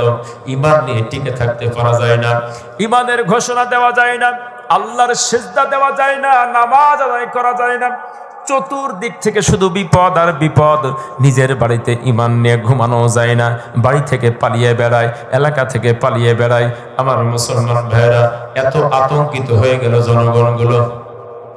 তদানীন্তন সময় আল্লাহ পাক রব্বুল ইজ্জাতি ওয়াল জালাল কুরআনুল কারীমের ভিতরে ডাক দিয়ে বললেন, ইন্নাহুম ফিতয়াতুন আমানু বিরাব্বিহিম ওয়া জিদনাহুম হুদা। আল্লাহু আকবার। কিছু যুবককে আল্লাহ পাক কবুল করে ফেললেন, কিছু যুবককে আল্লাহ পাক হেদায়েত দান করলেন। 7 জন যুবককে আল্লাহ পাক রব্বুল ইজ্জাতি ওয়াল জালাল কবুল করে ফেললেন, বলে আল্লাহু আকবার। এই 7 জন যুবক সাদামাটা কোনো মানুষ ছিল না, সাধারণ কোনো জনগণ ছিল না। সম্রাট দাকিয়ানুসের খুব কাছের মানুষ ছিল, মন্ত্রীর সন্তান, মন্ত্রী পর্যায়ের লোক ছিল, জালেম শাসকের একদম কাছের মানুষ ছিলেন। আল্লাহ পাক রব্বুল ইজ্জাতি ওয়াল জালাল যুগে যুগে যখন জালেম শাসক জনগণের উপরে জুলুম শুরু করে দেয়, ফেরাউন যখন বনী ইসরাইলের উপরে জুলুম শুরু করে দিল, আল্লাহ পাক রব্বুল ইজ্জাতি ওয়াল জালাল জালেম শাসক ফেরাউনের ঘরের ভিতরেই পয়গম্বর মুসা আলাইহিস সালামকে লালন পালন করেছে না করে নাই? নমরুদ যখন জুলুম শুরু করলো, নমরুদের খুব কাছের মানুষ ধর্মমন্ত্রী আজর ছিলেন তার ঘরের ভিতরেই। মিল্লাতা আবিকুম ইব্রাহিম হুয়া সাম্মাকুমুল মুসলিমুন, মুসলিম জাতির পিতাকে নমরুদের ঘরের ভিতরেই লালন পালন করা হয়েছে। কথা বলো ঠিক কিনা মুসলমান? জনগণ যখন অসহায় হয়ে যায়, অসহায়, আল্লাহ পাক রব্বুল ইজ্জাতি ওয়াল জালাল জালেমের ডান থেকে বাম থেকে কিছু লোককে আল্লাহ তৈরি করে দেন জালেমকে নস্যাৎ করার জন্য, জালেমকে পৃথিবী মাঝ থেকে বিদায় করার জন্য। বলে মারহাবা। আমার মুসলমান ভাইয়েরা, গভীর মনোযোগ। 7 জন যুবক কালেমা পড়ে মুসলমান হয়ে গেল। এই 7 জন যুবক এবার মানুষের মাঝে দাওয়াত দেওয়া শুরু করে দিলেন। একটা দল গঠন করলেন, দলের সদস্য 7 জন। জোরে বলেন কয়জন? ওয়াতাসিমু বিহাবলিল্লাহি জামিআন ওয়া লা তাফাররাকু। আল্লাহ পাক ডাক দিয়ে বললেন, গোলাম তোমরা একটা দলভুক্ত হয়ে যাও। দলের কথা বলেছেন কে? ওয়ালতাকুম মিনকুম উম্মাতু ইয়াদউনা ইলাল খায়র। এমন দলের সঙ্গে আল্লাহ থাকতে বলেছেন যে দলের কর্মসূচি হবে 3টি। জোরে বলেন কয়টি? 1 নম্বরে ইয়াদউনা ইলাল খায়র, ভালো ভালো কাজের দিকে মানুষকে ডাকবে। বিড়ি তাড়ি গাঁজা ইয়াবা বাবা এদিকে মানুষকে ডাকবে না, ভালো ভালো কাজের দিকে ডাকবে। গান বাজনার দিকে ডাকবে না, যাত্রা পালার দিকে ডাকবে না, হই হুল্লোড় করার জন্য ডাকবে না, সমাজে বিশৃঙ্খলা করার জন্য ডাকবে না। ইয়াদউনা ইলাল খায়র, সেই দলের সঙ্গে থাকতে হবে যেই দল ভালো ভালো কাজের দিকে মানুষকে ডাকে। তা'মুরুনা বিল মারুফ, এবং সৎ কাজের আদেশ দেয়। বলে সুবহানাল্লাহ। 2 নম্বরে সৎ কাজের আদেশ দেওয়া, ইয়ানহাউনা আনিল মুনকার, এবং অসৎ কাজে বাধা প্রদান করে। বলি মারহাবা। 3টা গুণ যদি কোন দলের ভিতরে পাওয়া যায়, আল্লাহ পাক ডাক দিয়ে বললেন, উলাইকা হুমুল মুফলিহুন। বলি আল্লাহু আকবার। 3টা গুণ যদি একটা দলের ভিতরে পাওয়া যায়, এই দলের কর্মীরাই সফল হয়ে যাবে। এই 7 জন ব্যক্তি একটা দল তৈরি করলেন। দল তৈরি করে আল্লাহর জমিনে দাওয়াতি কাজ শুরু করলেন। বলি মারহাবা। রাজার লোকেরা ডাক দিয়ে বললেন, আপনারা তো মন্ত্রীর সন্তান, মন্ত্রী পর্যায়ের মানুষ, আপনারা যদি দেশের আইন ভঙ্গ করে এইভাবে দাওয়াতি কাজ করতে থাকেন তাহলে কেমন করে হয়? এইরকম ভাবে যদি আপনারা মানুষকে আল্লাহর দিকে ডাকতে থাকেন, আমরা কিন্তু রাজার কাছে খবরটা বলে দিব। যুবকরা ডাক দিয়ে বলল, তোমাদের যা ইচ্ছা তাই করতে পারো, কিন্তু মানুষকে আমরা আল্লাহর দিকে আহ্বান করা বন্ধ করব না। যতই বিপদ আপদ মুসিবত আসুক না কেন, ভয় করতে হবে কারে? কোন জালেম শাসকের, কোন বাহিনীর ভয় করা চলবে না। রেখো না মনেতে ভয়, বান্দা খোদার দূর হয়ে যাবে বাধা সব তোমার আমার এক মালিক আছেন, আছেন আমাদের রব, আছেন আমাদের রব। বলি আল্লাহু আকবার। আমার মুসলমান ভাইরা, রাজ্যের কর্মচারী বাদশাহ দাকিয়ানুসের খবর পাঠিয়ে দিলেন, আপনার মন্ত্রীর সন্তানেরা কালেবার দাওয়াত দেয়, ইমানের দাওয়াত দেয়। বাদশার মাথা গরম হয়ে গেল, তাড়াতাড়ি করে অর্ডার দিয়ে দিল, তাদেরকে গ্রেফতার করে আমার সামনে হাজির করো। এই 7 জন যুবককে গ্রেফতার করে যখন সম্রাট দাকিয়ানুসের কাছে হাজির করা হলো, দাকিয়ানুস জালেম শাসক। এই 7 জন যুবক ভালো করে জানেন, যারা ঈমান এনেছে, কালেমা পড়ে মুসলমান হয়েছে, যারা ঈমানের দাবিদার, তাদেরকে শত শত মানুষকে হত্যা করেছে, হাজার হাজার মানুষকে হত্যা করেছে জালেম শাসক। অতএব আমাদেরকেও কেটে কেটে টুকরা টুকরা করতে পারে। কথা বলো ঠিক কিনা? জালেম শাসকের কাছে যখন দাঁড়িয়ে গেলেন, আল্লাহ পাক ডাকতে বললেন, ইন্নাহুম ফিতিয়াতুন আমানু বিরাব্বিহিম ওয়াজিদনাহুম হুদা। তাদের ঈমান যতটুকু ছিল আমি আল্লাহ পাক আরো বেশি করে বাড়িয়ে দিলাম।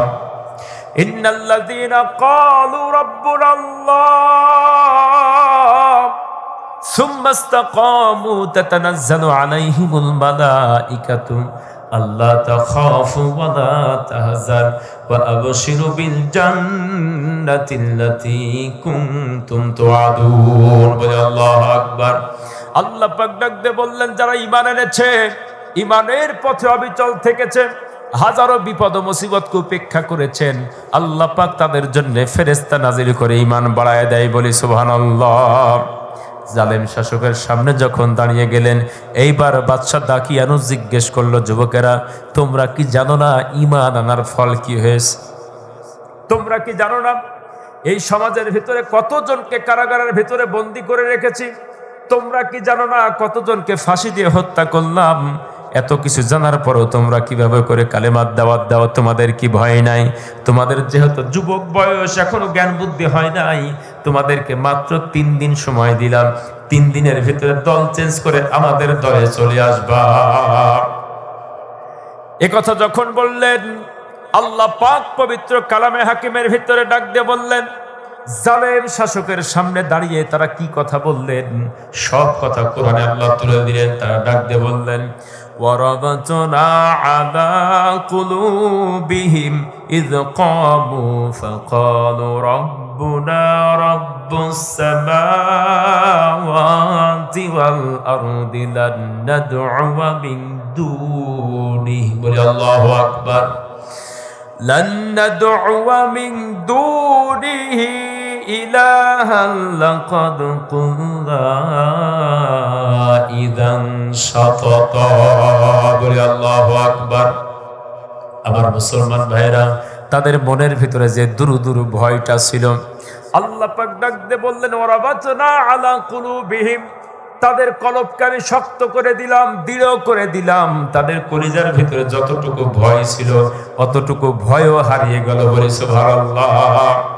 তারা ডাক দিয়ে বললেন, রব্বুনা রব্বুস সামাওয়াতি ওয়াল আরদ।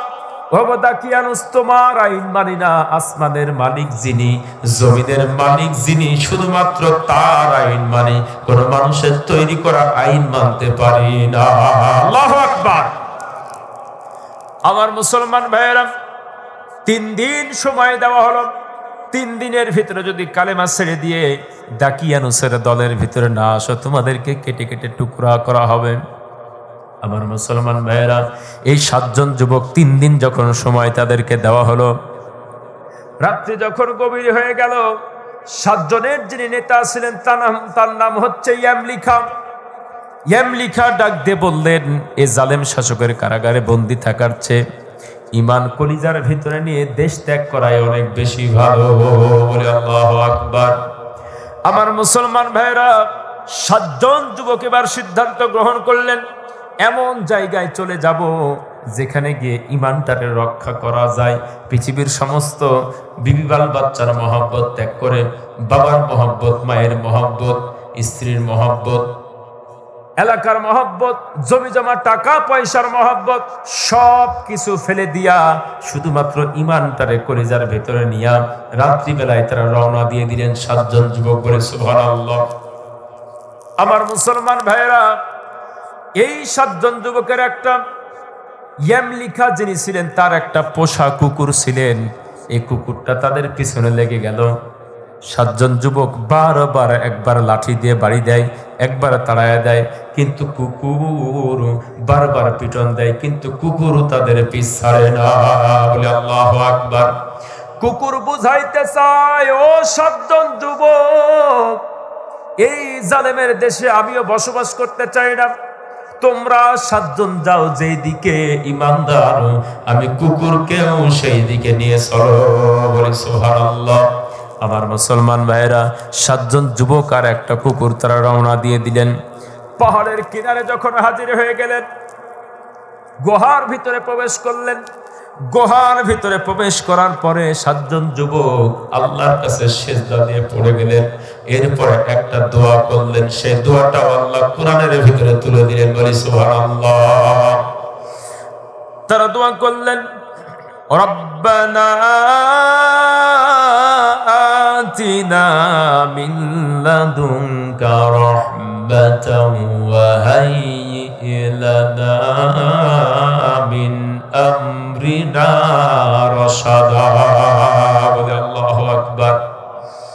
7 জন যুবক মৃত্যুর ভয়ে কালেমা কলিজার ভিতরে নিয়ে গুহার ভিতরে প্রবেশ করার পরে আল্লাহর কাছে সিজদা দিয়ে ডাক দিয়ে বললেন, মালিক, পৃথিবীর সমস্ত মায়া মহব্বত ত্যাগ করে দিয়া পাহাড়ের গুহায় আশ্রয় নিলাম।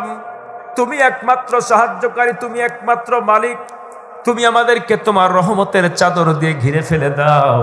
তুমি আমাদেরকে হেদায়েতের পথে প্রতিষ্ঠিত রাখো। বলে সুবহানাল্লাহ। আমার মুসলমান ভাইয়েরা, আল্লাহ পাক রব্বুল ইজ্জাতি ওয়াল জালাল বান্দা যখন দোয়া করে সেই দোয়া শোনেন কি শোনেন না?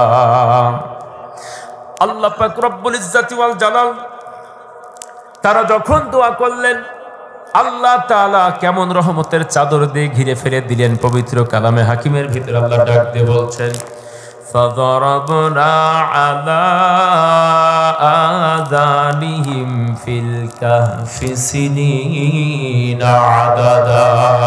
বলে আল্লাহু আকবার। একটা মানুষ যখন ঘুমায়া যায়, সর্বপ্রথম আগে চোখটা বন্ধ হয়ে যায়, চোখটা সর্বপ্রথম ঘুমিয়ে যায়, এরপরে আস্তে আস্তে কানটা ঘুমিয়ে যায়। বলি সুবহানাল্লাহ। আমার মুসলমান ভাইরা, দেখবেন এমনও মানুষ শুয়ে আছে, এখানে মাহফিলে এত জোরে জোরে মাইক দিয়ে কথা বলা হচ্ছে, কিন্তু ওই মাহফিলের ভিতরে ঘুমিয়ে যায়। ঠিক কিনা? কানটা বন্ধ হয়ে যায়। রেল লাইনের পাশে মানুষ ঘুমিয়ে যায়, ট্রেনের ভিতরে মানুষ, বাসের ভিতরে এত শব্দ হয়, এরপরেও মানুষ ঘুমাচ্ছে। কথা বলেন ঠিক কিনা? ঘুমানোর সময়তে আলতোভাবে আল্লাহ পাক কানটারে বন্ধ করে দেন। এরপরে আগে চোখ ঘুমায়, এরপরে আল্লাহ পাক কানটারে ঘুমিয়ে দেয়। মানুষ যখন ঘুমায় তখন চোখ বন্ধ হয়, তারপরে কান বন্ধ হয়। কিন্তু আসহাবে কাহাফের 7 জন যুবক যখন ঘুমিয়ে গেলেন, আল্লাহ পাক রব্বুল ইজ্জাতি ওয়াল জালাল তাদের কানটা বন্ধ করে দিলেন, চোখগুলো খোলা আছে। বলে সুবহানাল্লাহ। ওয়া তাহসাবুহুম আইকাযা ওয়া হুম রুকুদ।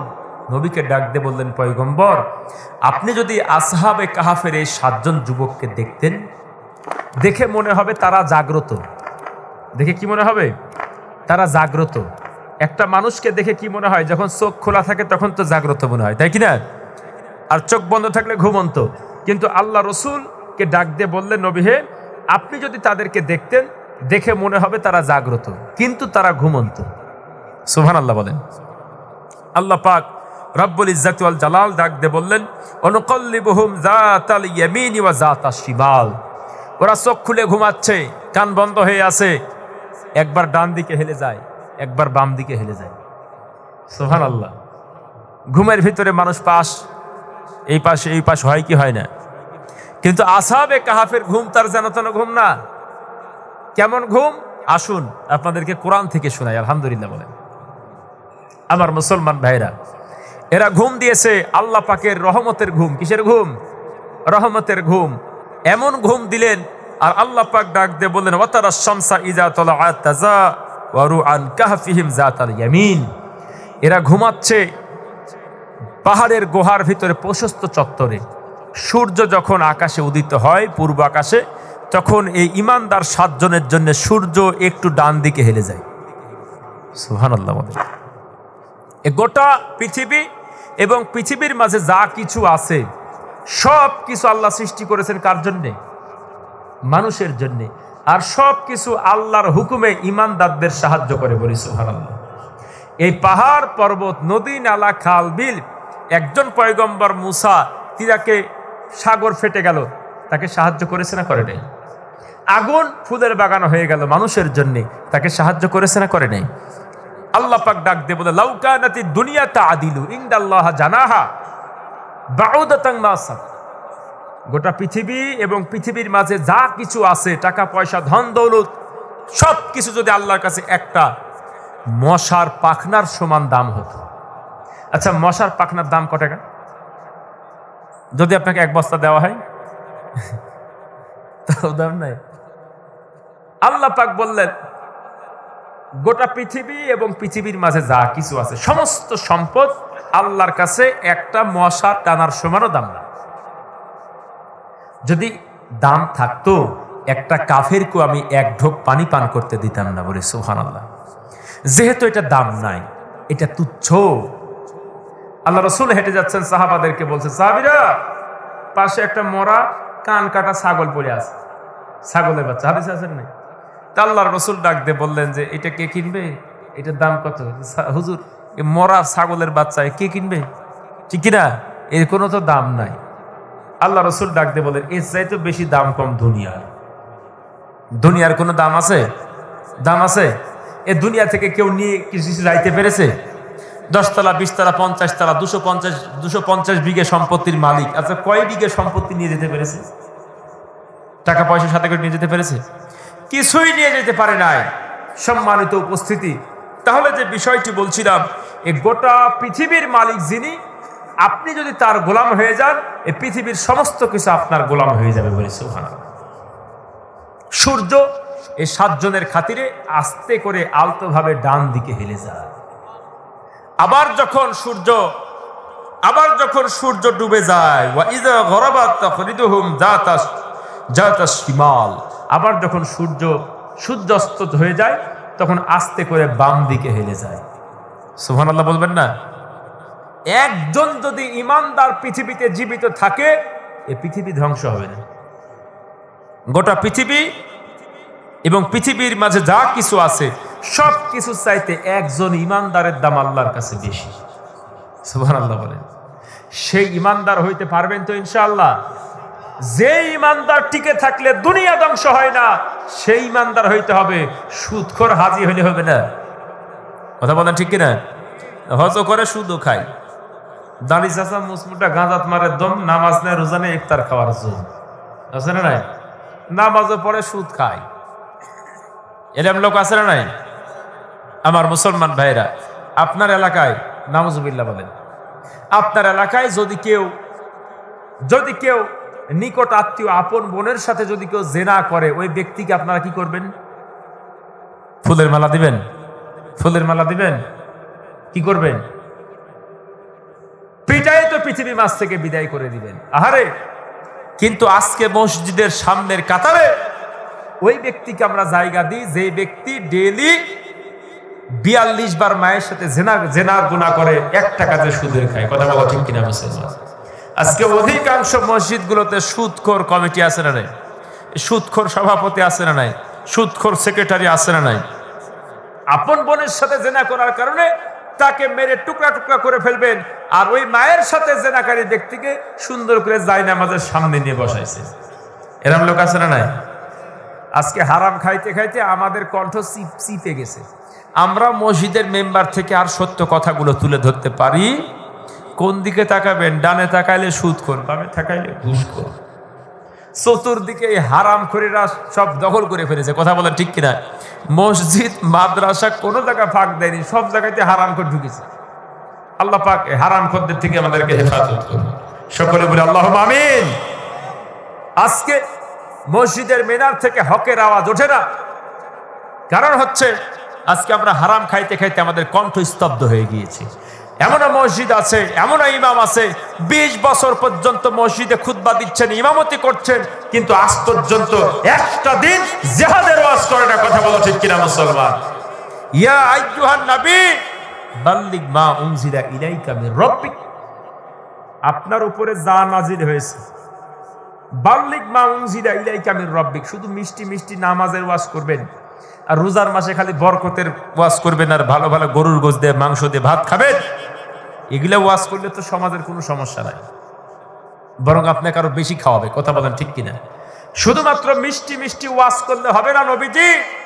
বাল্লিগ মা উনজিলা ইলাইকা মির রাব্বিক, আপনাকে কথা বলতে হবে, আপনাকে জেনার বিরুদ্ধে কথা বলতে হবে, আপনাকে সুদের বিরুদ্ধে কথা বলতে হবে, আপনাকে ঘুষের বিরুদ্ধে কথা বলতে হবে, আপনাকে চুরির বিরুদ্ধে কথা বলতে হবে, আপনাকে সর্বোপরি জালেম শাসকের বিরুদ্ধে কথা বলতে হবে। ঠিক কিনা মুসলমান?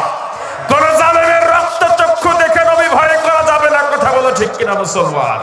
ওয়া ইল্লাম তাফআলু ফামা বাল্লাগতা রিসালাতুহু, আল্লাহর কসম করে বলে নবী হে, পৃথিবীর কোন রক্তচক্ষুকে দেখে যদি আপনি ভয় না পান, আবু জেহেল, উতবা, শাইবা, ওয়ালিদ বিন মুগিরার হাত থেকে আমি আল্লাহই তোমার হেফাজত করব বলে। আল্লাহু আকবার। নমরুদের হাত থেকে ইব্রাহিম পয়গম্বরকে আল্লাহ হেফাজত করেন নাই?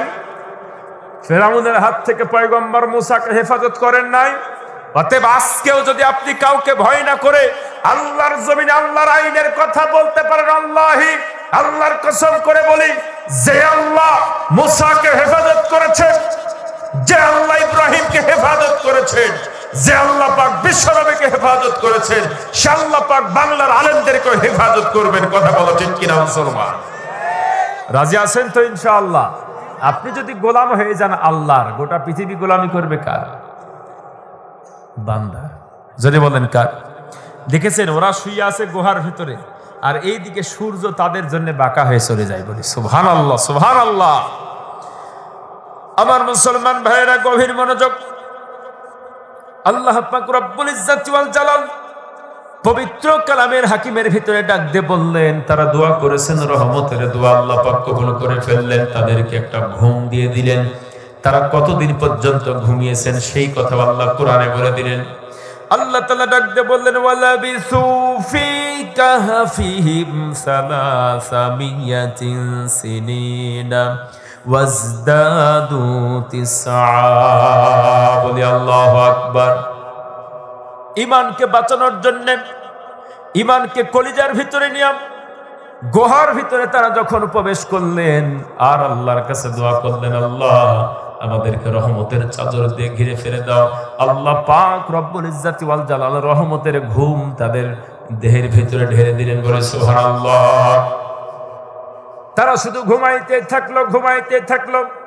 একদিন নয়, 2 দিন নয়, 5 দিন নয়, 10 দিন নয়, 1 মাস নয়, 2 মাস নয়, 1 বছরও নয়, 2 বছর নয়, 100 বছর নয়, 200 বছর নয়, শুধু ঘুমাইতে আছে, ঘুমাইতে আছে। আমার মুসলমান ভাইরা, চোখটা খোলা আছে, কানটা বন্ধ আছে, আর এই দিকে একবার ডান দিকে যায়, একবার বাম দিকে যায়। আল্লাহ তাআলা ডাক দিয়ে বললেন, গোলাম রহমত চেয়েছো, আমি আল্লাহ পাক কেমন রহমত দিলাম তাদের উপরে। 1 বছর, 2 বছর, 100 বছর, 200 বছর নয়, টানা একটা ঘুমে 309 বছর পার হয়ে গেল। আল্লাহু আকবার। 309 বছর ধরে খালি ঘুমাইতেই থাকলো, ঘুমাইতেই থাকলো। অবাক হলেন? অবাক হওয়ার কিছু নাই। কোরআনের আয়াত। আল্লাহ তাআলা সূরা ইয়াসিনের ভিতরে ডাক দিয়ে বললেন, আজকে মাহফিল শুনতে আসছেন না? আজকে যদি আজরাইল আপনার কাছে হাজির হয়, আপনার সকালে দাফন কাফন করা হবে, রাত্রে তো আর জ্ঞানদান করা যাবে না, ঠিক কিনা? সকাল বেলা দাফন কাফন করা হবে। আপনার স্মৃতিপটে আছে, আমি তো রাত্রে মাহফিল শুনলাম, মাহফিল শুনে আমার মৃত্যুবরণ হয়েছে, আমাকে কবরস্থ করা হয়েছে। যদি বান্দা ভালো হয়, একটা ঘুম দিবে। সুবহানাল্লাহ।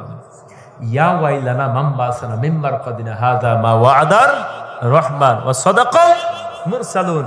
এবার কিয়ামতের ডাক যখন দেওয়া হবে, ইযা যুলজিলাতিল আরদু জিলজালাহা وأخرجت الأرض أثقالها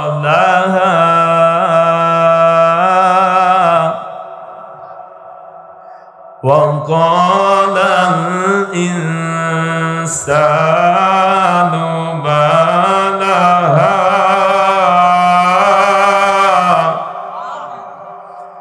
يومئذ تحدث أخبارها بأن ربك أوحى لها يومئذ يصدر الناس أشتاتا ليروا أعمالهم فمن يعمل مثقال ذرة خيرا يره ومن يعمل مثقال ذرة شرا يره বলি আল্লাহু আকবার। কিয়ামতের যখন ধাক্কা দেওয়া হবে, জিলজাল ভূমিকম্প শুরু হয়ে যাবে, ঘুম ভেঙে যাবে। আল্লাহু আকবার। ডাক দিয়ে বলবে, এই ফেরেশতা, ইয়া ওয়াইলানা মান বাসানা মিম্মার কাদিরা হাযা মা ওয়াদা রহমান। ঘুম ভাঙাই দিলে কেন? কে বলে তো ঘুমাইলাম? সুবহানাল্লাহ বলেন। কোথায় আদম আলাইহিস সালাতু ওয়াস সালাম হাজার হাজার হাজার হাজার বছর পার হয়ে গেল। এই বান্দাটা ডাক দিয়ে বলবে, আমি যে কি বলে ঘুমাইলাম? সুবহানাল্লাহ বলবেন না? আহারে ঘুম। কবরের ভিতরে কে কত শত বছর ঘুমিয়ে আছে, যখন কিয়ামতের ডাক দিবে তখন বলবে, আমি তো কে বলে ঘুমাইলাম? এই যে কোয়েলহাটি থেকে মাহফিল শুনে আসলাম। ফেরেশতা বলবে, হাযা মা ওয়াদার রহমান। বান্দা, বহু বছর পার হয়ে গেল, টের পাও নাই? আল্লাহ পাক যে ওয়াদা করেছে সে কিয়ামত শুরু হয়ে গেল। এবার বুদ্ধি করে বলেন, কিয়ামত বহু দূরে? দূরে না কাছে? খুবই নিকটে। ইকতারাবাতিস সাআতু ওয়ানশাক্কাল কমর। আল্লাহ পাক ডাক দিয়ে বললেন, সাতকে দ্বিখণ্ডিত করা হয়েছে, কিয়ামত নিকটে। কিয়ামত একদমই নিকটে। আমরা আছি মজা নিয়ে, আমরা আছি হারামখোর নিয়ে, আমরা আছি টাকা পয়সা ক্ষমতার বাহাদুরি নিয়ে। কিন্তু তুমি জানো কি কিয়ামত কখন সংগঠিত হয়ে যায়? খুবই নিকটে। তাহলে এই যে ঘুম আল্লাহ পাক দিলেন, হাজার হাজার বছর পার হয়ে গেল কবরের ভিতরে টের। আমাদের দুনিয়ার জীবনকে অনেক লম্বা। কিয়ামতের মাঠে যখন মানুষগুলো দাঁড়াবে, 50 আলফা সানা মিম্মা তাউদ্দুন, 50,000 বছর দাঁড়িয়ে থাকতে হবে, বসার জায়গা। কিয়ামত, কিয়াম শব্দের অর্থ কি হুজুর? কিয়াম মানে দাঁড়ানো। কিয়ামত মানে দাঁড়ানো, দাঁড়িয়ে থাকতে হবে, জায়গা নাই বসার। যেখানে কোনো পানি নাই, খাদ্য নাই, খোরাক নাই, বসার জায়গা নাই, ফাঁকা দুদু মরু প্রান্তর, মাথার এক বিগত উপরে। আল্লাহ রাসূল বলছেন, সুরমা দানির যে লকারটি আছে, শলাকা আছে না, সুরমা দানির শলাকা, এই শলাকা তো 1 হাত হয়। কয় হাত? ঠিক এতটুকু জায়গার উপরে সূর্য থাকবে। আল্লাহু আকবার, আল্লাহু আকবার। ওয়ানজিরহুম ইয়াউমাল আজিফাতি যিল কুলুবুল হানাযিরি কাযিবিন। কলিজা ঠেলে গলার কাছে আসবে, জিহ্বাটা নাভিস্থল পর্যন্ত ঝুলে যাবে।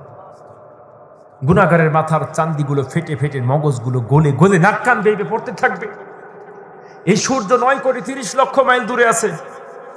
সূর্য পৃথিবীর চাইতে 13 লক্ষ গুণ বড়। এই সূর্যকে টান দিয়ে যখন মাথার কাছে নিয়ে আসবে, আহারে 14,40,00,000 ডিগ্রি সেলসিয়াস তাপমাত্রা সূর্যের ভিতরে আছে। 1336 ডিগ্রি সেলসিয়াস তাপমাত্রা যদি দেওয়া হয়, লোহা গলে পানি হয়ে যায়। এরপরে দেখবেন রড তৈরি করে বিএসআরএম, কেএসআরএম, সিএসআরএম, আছে না নাই? 12 মিলি, 16 মিলি, 20 মিলি রড আছে না নাই? কত তাপমাত্রা? 1336 ডিগ্রি। সূর্যের ভেতর আছে 14,40,00,000 ডিগ্রি সেলসিয়াস তাপমাত্রা। আহারে, সেদিন মানুষগুলো পালাবে কোথায়? আইনাল মাফার। আল্লাহ বললেন, কাল্লা লা ওয়াজার, আজকে পালাইতে পারবি না গোলাম, আজকে পালানোর জায়গা নেই। একজন আরেকজনকে জিজ্ঞেস করবে, সূরা নাজিয়াত খুলে দেখবেন, কান্নাহুম ইয়াউমা ইয়ারাউনাহা লাম ইয়ালবাসু ইল্লা আশিয়াতান আও দুহাহা। একজন আরেকজনকে বলবে যে আমরা দুনিয়াতে কয়দিন ছিলাম? এত বিশাল দিন, এত সূর্য ডুবে কখন, সন্ধ্যাও হয় না, খালি তাপমাত্রা বাড়তে থাকে। এত বিশাল দিন, দুনিয়াতে কয়দিন ছিলাম আমরা? তারা বলবে, আমরা সবাই বলবো একটা সকাল অথবা একটা বিকাল। সকাল থেকে নাস্তা করা পর্যন্ত যে সময়টা, আসর থেকে শুরু করে মাগরিব পর্যন্ত এতটুকু যে সময়টা, এতটুকু সময় দুনিয়াতে আমরা বসবাস করেছি। আহারে, এতটুকু সময়ের জন্যে কত বাহাদুরি, কত টাকার অহংকার। কথা বলো ঠিক কিনা মুসলমান? আমি যে কথা বললাম, কোনো গল্প কাহিনী বললাম হুজুর? সব কথা কোরআনে আছে না? আবার মুসলমান ভাইরা গভীর মনোযোগ। 7 জন যুবক যখন ঘুম দিয়ে দিলেন, 309 বছর পর্যন্ত আল্লাহ পাক রব্বুল ইজ্জাতি ওয়াল জালাল তাদেরকে ঘুমিয়ে রাখলেন। বলে সুবহানাল্লাহ। আমার মুসলমান ভাইরা, ওই 7 জন যুবকের সঙ্গে একটা কুকুর আছে না নাই? আল্লাহ পাক রব্বুল ইজ্জাতি ওয়াল জালাল মুমিনদের সঙ্গে থাকার কারণে, ইমানদারদের সঙ্গে থাকার কারণে, শুধুমাত্র তাদের পেছনে পেছনে ঘোরার কারণে, বলি আল্লাহু আকবার। আলেমদের সঙ্গে থাকলে লাভ আছে না লস? আমার মুসলমান ভাইরা, কিছু বুঝি আর না বুঝি, আলেমদের সঙ্গে থাকার প্রয়োজন আছে না নাই? এই কুকুরটা কিছু বুঝুক আর না বুঝুক, লাঠি দিয়ে এত পিটন দিল, কিন্তু কুকুর ফিরে যায় নাই, শুধু ইমানদারদের ভক্ত হয়ে তাদের পেছনে পেছনে রওনা দিয়ে দিল। আমার মুসলমান ভাইরা, এই কুকুরের মনিব যখন গুহার ভিতরে প্রবেশ করেছেন, নিয়াম লিখা, কুকুরটা গেটের ভিতরে দাঁড়িয়ে আছেন।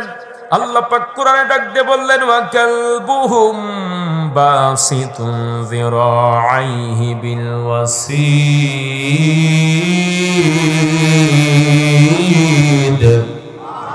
আল্লাহ পাক রব্বুল ইজ্জাতি ওয়াল জালাল সে কুকুরের কথাটা কোরআনের ভিতরে তুলে দিলেন। এই কুকুরটা পা দুটা শার্ট করে দিয়া গুহার সিংহদ্বারে বসে পড়লেন। আরে ততক্ষণ পর্যন্ত কুকুর পাহারা ছেড়ে দেয় নাই, মনিবের গোলামি ছেড়ে দেয় নাই। যতক্ষণ পর্যন্ত মনিব পাহাড়ের গুহা থেকে বের হয় নাই, এই কুকুরটা মনিবকে কত ভালোবাসে, কি পরিমাণ সে ভক্ত। কুকুরটা পাহারা দিতে দিতে দিতে দিতে দিতে দিতে নিজের জীবনের শেষ রক্ত বিন্দু পর্যন্ত, নিজের জীবনের শেষ নিঃশ্বাস পর্যন্ত মনিবের গোলামি করে গেলেন, কিন্তু সে গুহার সিংহদ্বার ছেড়ে দেয় নাই। আল্লাহ পাক রব্বুল ইজ্জাতি ওয়াল জালাল একটা কুকুর থেকে মানুষকে শিক্ষা দিচ্ছেন। মানুষ, এই কুকুরটা যদি তার মনিবের গোলামি করতে করতে নিজের জীবন শেষ করে দেয়, আল্লাহ তাআলা ডাকতে বললেন, মানুষ, ইয়া আইয়ুহাল ইনসান মা গররাকা বিরব্বিকাল কারীম।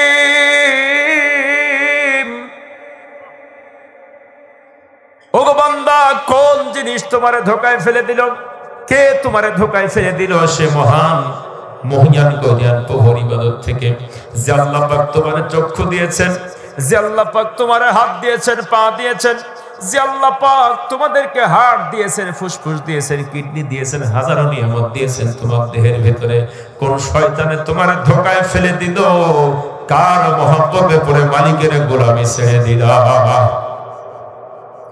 স্ত্রীর মহব্বতে পড়েছ বুঝি, সন্তানের মহব্বতে পড়েছ বুঝি, সংসারের মহব্বতে পড়েছ বুঝি, কাল কিয়ামতের ময়দানে স্ত্রীকে উপঢৌকন স্বরূপ দিতে চাইবে মানুষ।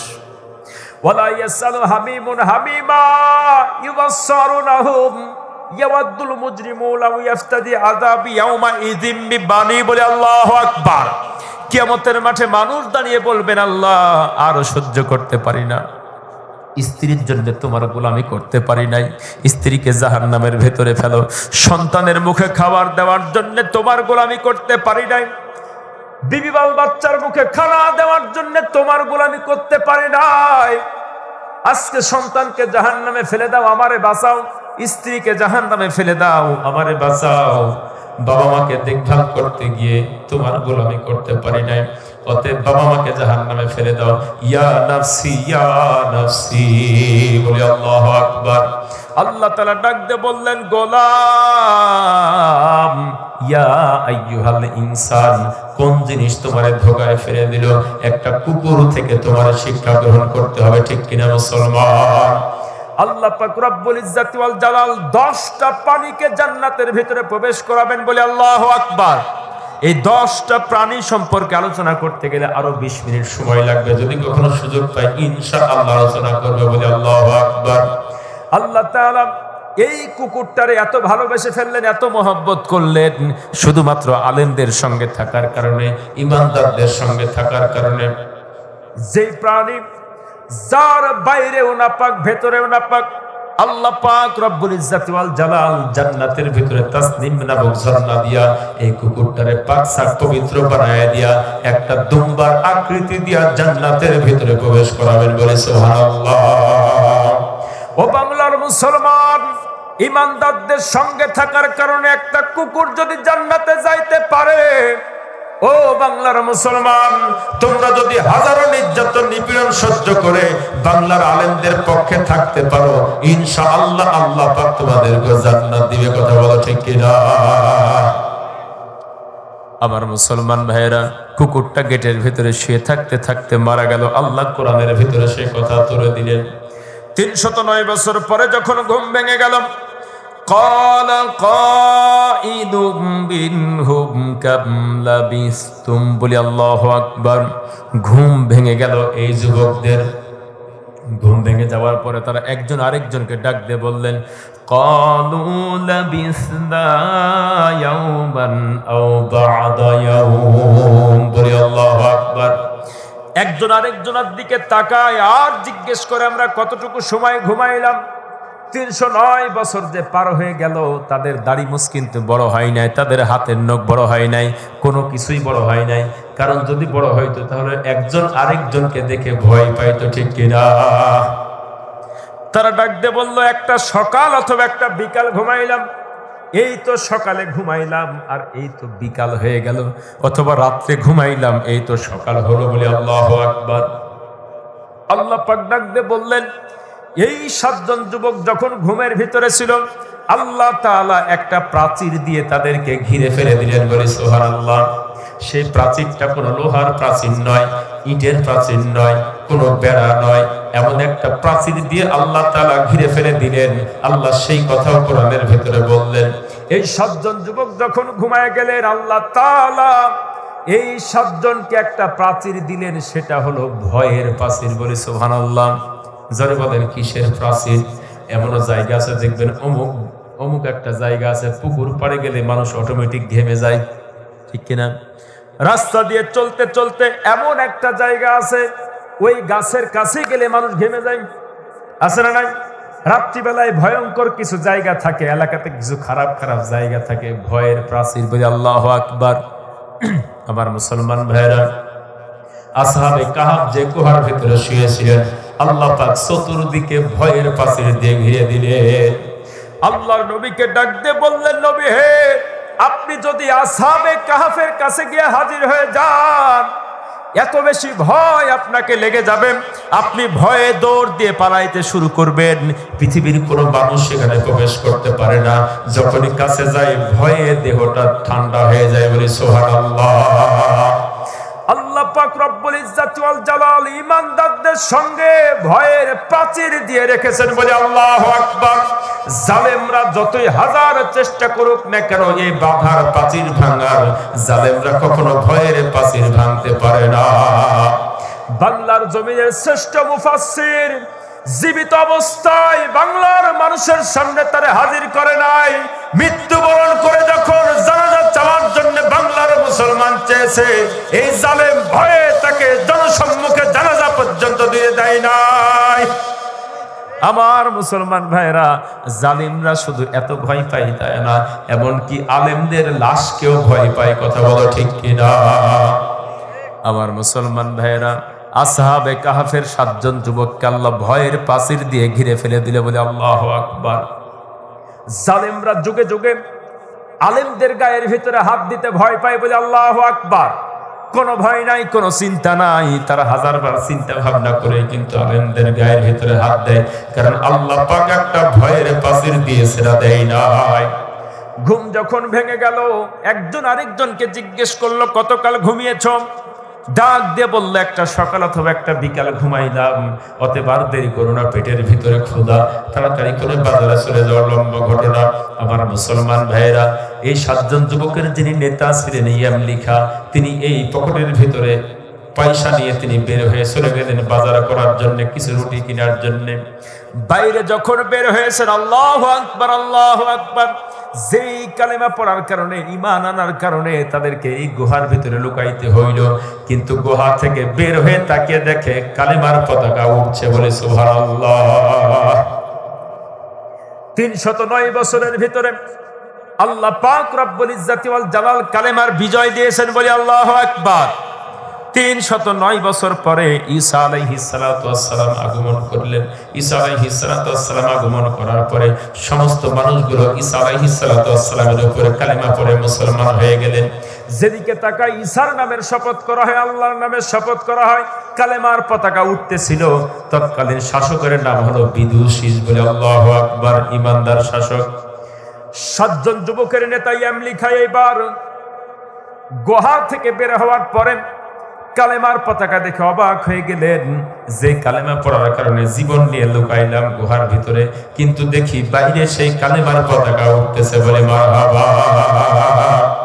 ও মুসলমান ভাইয়েরা আমার, আলেমদের উপরে যত নির্যাতন নিপীড়ন হবে, ধৈর্য ধারণ করতে হবে। রোম দেশের ভিতরে 7 জন যুবক যেমন কালেমা পড়েছিল, ইমানদার, ইমানকে নিয়ে কলিজার ভিতরে গুহার ভিতরে প্রবেশ করেছিল, 300 বছর পরে কালেমার বিজয় দিয়েছে না, দেয় নাই? বাংলার জমিনে আলেমদের রক্ত ঝরেছে, বাংলার জমিনে আলেমরা জীবন দিয়েছে। আজ হোক আর কাল হোক, বাংলার জমিনে কালেমার পতাকা উড়বে ইনশাআল্লাহ। আল্লাহু আকবার। আমার মুসলমান ভাইরা, ভয় পাওয়ার কোনো প্রয়োজন নাই। আসহাবে কাহাফের এই 7 জন যুবকের নেতা ইয়ামলিখা এবার বের হয়ে দেখলেন কালেমার পতাকা। তিনি বুঝতে পারলেন না দেশটা কি আমার না আবার অন্যদিকে চলে গেলাম। তাড়াতাড়ি করে আর দেরি করলেন না, তিনি একটা দোকানের ভিতরে চলে গেলেন। দোকানে যাওয়ার পরে দোকানদারদেরকে ডাক দিয়ে বললেন, কিছু রুটি আমাকে দিয়ে দেন, কিছু খাদ্য আমাকে দিয়ে দেন। দোকানদার যখন খাদ্য দিয়ে দিলেন, হাতের ভিতর থেকে পয়সা নিয়ে যখন দোকানদারের দিকে দিয়ে দিয়েছে, দোকানদার একবার পয়সার দিকে তাকায়, আরেকবার যুবকের দিকে তাকায়। আল্লাহু আকবার। দোকানদার মনে মনে ভাবে, গিরে খুঁজতে পাইনি, ঠিক না? এই গুপ্ত ধন পাইছে নাকি? এই টাকা তো কোনোদিন দেখি নাই। একবার খালি এদিক তাকাই, একবার ওদিক তাকাই, কি ব্যাপার কি? এখন আজ থেকে তোমার কাছে গুপ্ত ধন আছে? গুপ্ত ধন আবার কি জিনিস? তো তিনি বললেন, পাইছো কই? তো তিনি বললেন, এটা আমার। না, এটা তোমার হয় কি করে? এটা কোথায় পাইলে সেটা বলো, তোমার কাছে নিশ্চয়ই গুপ্ত ধন আছে। তো তিনি বললেন, না না না, আমার কাছে কোনো গুপ্ত ধন নাই। তো তুমি যদি আমার অর্ধেক ভাগ না দাও, আমি জনগণ ডাক দিয়ে তোমাকে বাদশার দরবারে নিয়ে যাব। এখন উনি তো বাদশার ভয়ে লুকাইছে, ঠিক? বাদশার ভয়ে তো লুকাইছে গুহার ভিতরে, এনে ধরে নিয়ে যে বাদশার দরবারে, জীবন শেষ, মৃত্যু ছাড়া কোনো উপায় নেই। যেখানেই বাঘের ভয়, ওখানে যা রাত হয়। কথা বলেন ঠিক কিনা? তিনি মনে মনে ভাবলেন, হাই হাই, কি বিপদে পড়লাম আল্লাহ, বাজার করতে আসলাম ভালো কথা, ই আবার কোন মুসিবত। এবার দোকানদার কি করলেন, পাশের দোকানদারকে বললেন, ভাই দেখো, ই কোথা টাকা নিয়ে এসছে, কোথায় পাইছে সেটাও বলে না, এই টাকাও তো চিনি না, গুপ্ত ধরা আছে এর কাছে, ধরো এক।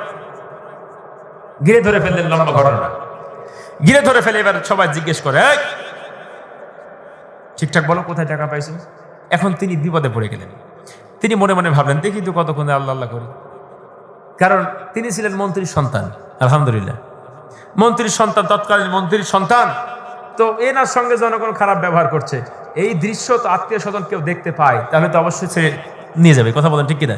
তো উনি নিশ্চিন্তে আছেন, যাই হোক, হবেই তো একটা, আমি মন্ত্রীর সন্তান, এখানে যখন আমার আব্বা আসবে, আত্মীয় স্বজন আসবে, অবশ্যই আমার খুঁজে নিয়ে যাবে। কিন্তু ওইদিকে অ্যালার্ট জারি করা আছে, 3 দিন সময়, 3 দিনের ভিতরে না আসলে হত্যা করা হবে। আমরা তো ইমানের ঘোষণা দিয়ে আসছি, অতএব বাদশার দরবারে যদি নিয়ে যাওয়া হয়, আমাদেরকে অবশ্যই অবশ্যই হত্যা করে ফেলা হবে। চিন্তায় পড়ে গেলেন। এবার টানতে টানতে টানতে নিয়ে যাইতে শুরু করলেন বাদশার দরবারে। সুবহানাল্লাহ। আমার মুসলমান ভাইয়েরা, গভীর মনোযোগ। এই যুবক এবার কান্না শুরু করে দিলেন। টানতে টানতে যখন বাদশার দরবারে নিয়ে যাইতে শুরু করলেন, আর তিনি কান্না শুরু করলেন, ডাক দিয়ে বললেন, মালিক, আজকে যদি 7 ভাই আমরা এক জায়গায় থাকতাম, 7 ভাই আল্লাহর দ্বীনের জন্য একই সঙ্গে শহীদ হইতে পারতাম। 6 ভাই আমার গুহার ভিতরে আমাকে ধরে নিয়ে গিয়ে হত্যা করা হবে, আমি একাই শহীদ হয়ে যাব, এটা আমি মানতে পারি না। তিনি কান্না করছেন আর কান্না করছেন, তারে টানতে টানতে নিয়ে চলে যাওয়া হলো। তৎকালীন 2 জন বিচারক ছিল, তার ভিতরে একজনের নাম হচ্ছে আশতাতিউস, তিনিও ইমানদার, বলে সুবহানাল্লাহ। তদানীন্তন সময়ে ইমানদার বাদশা, সাধারণ মানুষগুলো কিয়ামতে বিশ্বাস করতো না। আমার হাসিবুল ভাই কিয়ামত নিয়ে আলোচনা করেছে না করে নাই? আমার মুসলমান ভাইরা, মৃত্যুর পরে আবার আমাদেরকে একত্রিত আল্লাহ করবেন কি করবেন না? কুল কুনু হিজারাতান আও হাদিদা, তোমরা যদি মরে গিয়ে লোহাও হয়ে যাও আর পাথরও হয়ে যাও, আল্লাহ পাক তোমাদেরকে আবার জিন্দা করবেন, বলি আল্লাহু আকবার। আমার মুসলমান ভাইরা, তৎকালীন মানুষগুলো মনে করত এই মৃত্যুটাই শেষ মৃত্যু, আরো বুঝি আমাদেরকে উঠতে হবে না। বাদশা বিদুসিস ইমানদার বাদশা ছিলেন, জনগণকে বারবার বোঝানোর জন্য চেষ্টা করতেন, কিন্তু তারা অধিকাংশ মানুষই কিয়ামতে বিশ্বাস রাখতো না। আমার মুসলমান ভাইরা, এই 7 জন যুবকের একজনকে যখন টানতে টানতে বিচারকের সামনে হাজির করা হলো, ইমানদার বিচারক হাজির যখন করা হলো, আশতাতিউস জিজ্ঞেস করলেন, বাবা তোমার বাড়ি কোথায়, ঘর কোথায়? তিনি সবকিছু বললেন, কথা সব ঠিক আছে, কথা বলেন ঠিক কিনা? বাড়ি ঘর সবকিছু ঠিক আছে, তুমি টাকা পাইছো কই? তিনি বললেন, এটা আমার টাকা। আশতাতিউস বিচারক ডাক দিয়ে বললেন, তোমার কি মাথার সমস্যা নাকি? এই টাকা তুমি কোথায় পেলে জানতে চাই? এই টাকা তো জানো তো লোক পাওয়ার কথা না, এই টাকা কোথায় পেলে? অনেক কথা বলতে বলতে এক পর্যায়ে ধমক দিলেন যুবককে, ডাক দিয়ে বললেন, তাড়াতাড়ি করে বল বেটা, এই টাকা কোথায় পেয়েছিস? ভয় পেয়ে গেলেন যুবক। আর আপনার বিচারক ডাক দিয়ে বললেন, আশতাতিউস, যেই টাকা তোমার হাতের ভিতরে আছে, এই টাকা তো আজকাল করা টাকা নয়, এই টাকার বয়স প্রায় 300 বছর। আল্লাহু আকবার। আবার মুসলমান ভাইয়েরা, 300 বছর যখন বলেছেন, সাথে সাথে ইয়াম লিখা জমিনের ভিতরে বসে পড়েছেন, বলে সুবহানাল্লাহ। আমরা তো গতকাল ঘুম দিলাম, কি কথা বলে 309 বছর নাকি পার হয়ে গেল? কিভাবে 300 বছর পার হয়ে গেল বুঝলাম না মালিক, কি হচ্ছে আমাদের সঙ্গে এগুলো? 300 বছর পূর্বের টাকা তুমি কোথায় পেয়েছো যুবক? এই ঘটনা তুমি সত্য করে খুলে বলো। আমার মুসলমান ভাইয়েরা, অতীত যুগের 7 জন যুবক বাড়িঘর ত্যাগ করে গুহার ভিতরে প্রবেশ করেছে। তৎকালীন সময়তে এই ঘটনা সবার মুখে মুখে ছিল, বলি সুবহানাল্লাহ। এমন কোন মানুষ নাই ঘটনা জানে না। ঈমান আনার কারণে তারা বাড়িঘর ত্যাগ করে গুহার ভিতরে প্রবেশ করেছেন, আর তারা ফিরে আসে নাই, এই ঘটনা তারা সবাই জানতো। আমার মুসলমান ভাইয়েরা, এবার তিনি আস্তে করে জমিনের ভিতরে বসে পড়লেন, ডাক দিয়ে বললেন, বিচারক ভাই, আমি আপনাকে কিছু কথা বলতে চাই, যদি গোপনীয়তা রক্ষা করেন, বলে আল্লাহু আকবার। বিচারক আশতাতিউস ডাক দিয়ে বললেন, যুবক রে, নির্ভয়ে বলতে পারো। যুবক ডাক দিয়ে বললেন, বিচারক, এই দেশের বাদশা দাকিয়ানুস এখন কোথায়, এটা জানতে চাই। বিচারক ডাক দিয়ে বললেন, দাকিয়ানুসের শাসন আজ থেকে 300 বছর আগে বিলুপ্ত হয়েছে। আরো জোরে কান্না শুরু করে দিলেন যুবক। তার আর বুঝতে বাকি রইল না, এই পৃথিবীতে আমাদের নিকট আত্মীয় বলতে কেউ নাই, এই পৃথিবীতে আমাদের ভাই নাই, মা নাই, বাবাও নাই, এই পৃথিবীতে বুঝি আমরা এতিম হয়ে গেলাম। 300 বছর পার হয়ে গেল, এটা কিভাবে সম্ভব? আমার মুসলমান ভাইরা, এইবার আশতাতিউস বিচারককে ডাক দিয়ে বললেন, আমি আপনার সঙ্গে কিছু কথা বলতে চাই। যুবক কান্না করছেন। বিচারক ডাক দিয়ে বললেন, যুবক রে, কান্না করো কেন? জানতে চাই কি হয়েছে তোমার, জানতে চাই। যুবক ডাক দিয়ে বললেন, হুজুর, আপনার সামনে কিছু কথা বলতে চাই। আশতাতিউস বলল, নির্ভয়ে বলতে পারো। আবার মুসলমান ভাইয়েরা, যুবক এইবার ডাক দিয়ে বললেন, বিচারক, গতকাল আমরা জালেম বাদশার শাসকের হাত থেকে বাঁচার জন্য 7 জন যুবক আমরা গুহার ভিতরে প্রবেশ করেছি। আল্লাহু আকবার। 7 জন যুবক আমরা গুহার ভিতরে প্রবেশ করলাম জালেম বাদশার হাত থেকে বাঁচার জন্য। আজকে আমাদের ঘুম ভেঙে গেল। ঘুম ভাঙার পরে আমরা যখন বাজারের ভিতরে কিছু কেনাকাটা করার জন্য আসলাম, আমার গ্রেফতার করে আপনার সামনে হাজির করা হয়েছে, বলি মারহাবা। বিচারক যখন এই কথা শুনলেন, মনের অজান্তেই বিচারকের চোখ থেকে জল। তার আর বুঝতে বাকি রইল না, আসহাবে কাহাফের সেই 7 জন যুবক 300 বছর পূর্বে যিনি হারিয়ে গিয়েছেন, সেই যুবকদের মধ্যে ইনি একজন। বলে আল্লাহু আকবার। যেই মালিক 300 বছর পরে একজন আর ঘুম ভাঙাইতে পারেন, সেই মালিক হাজার হাজার বছর পরেও আবার কিয়ামতের মাঠে মানুষকে তুলতে পারেন কিনা। একথা যখন বললেন, বিচারক কাঁদতে কাঁদতে জমিনের ভিতরে বসে যায়। আর ডাক দিয়ে বললেন, যুবকরে, তোমাদের সেই 6 ভাই কোথায় আছে জানতে চাই। যুবক ডাক দিয়ে বললেন, বিচারক আপনি যদি দেখতে চান আমার সঙ্গে গুহার ভিতরে চলে আসেন। আমার মুসলমান ভাইরা, বিচারক এইবার দলবল নিয়ে ঘোড়া নিয়ে গুহার কিনারে যখন চলে আসলেন, বাদশার কাছে খবর পাঠানো হলো একটা অলৌকিক ঘটনা ঘটে গেছে দেশের ভিতরে। যে 7 জন যুবক 300 বছর পূর্বে হারিয়ে গিয়েছিল, সেই 7 জন যুবকের একজন যুবক গুহা থেকে বের হয়েছে। বিচারকের কাছে যখন এই সংবাদ চলে যায়, বিচারক এইবার খুশি হয়ে যায়। কারণ আমার মুসলমান ভাইরা, তৎকালীন ইমানদার বাদশা বিদুসিস তিনি খুশি হয়ে গেলেন। ডাক দিয়ে বললেন, আহারে, এই দেশের লোক কিয়ামত মানে না, কাল কিয়ামতে বিশ্বাস করে না।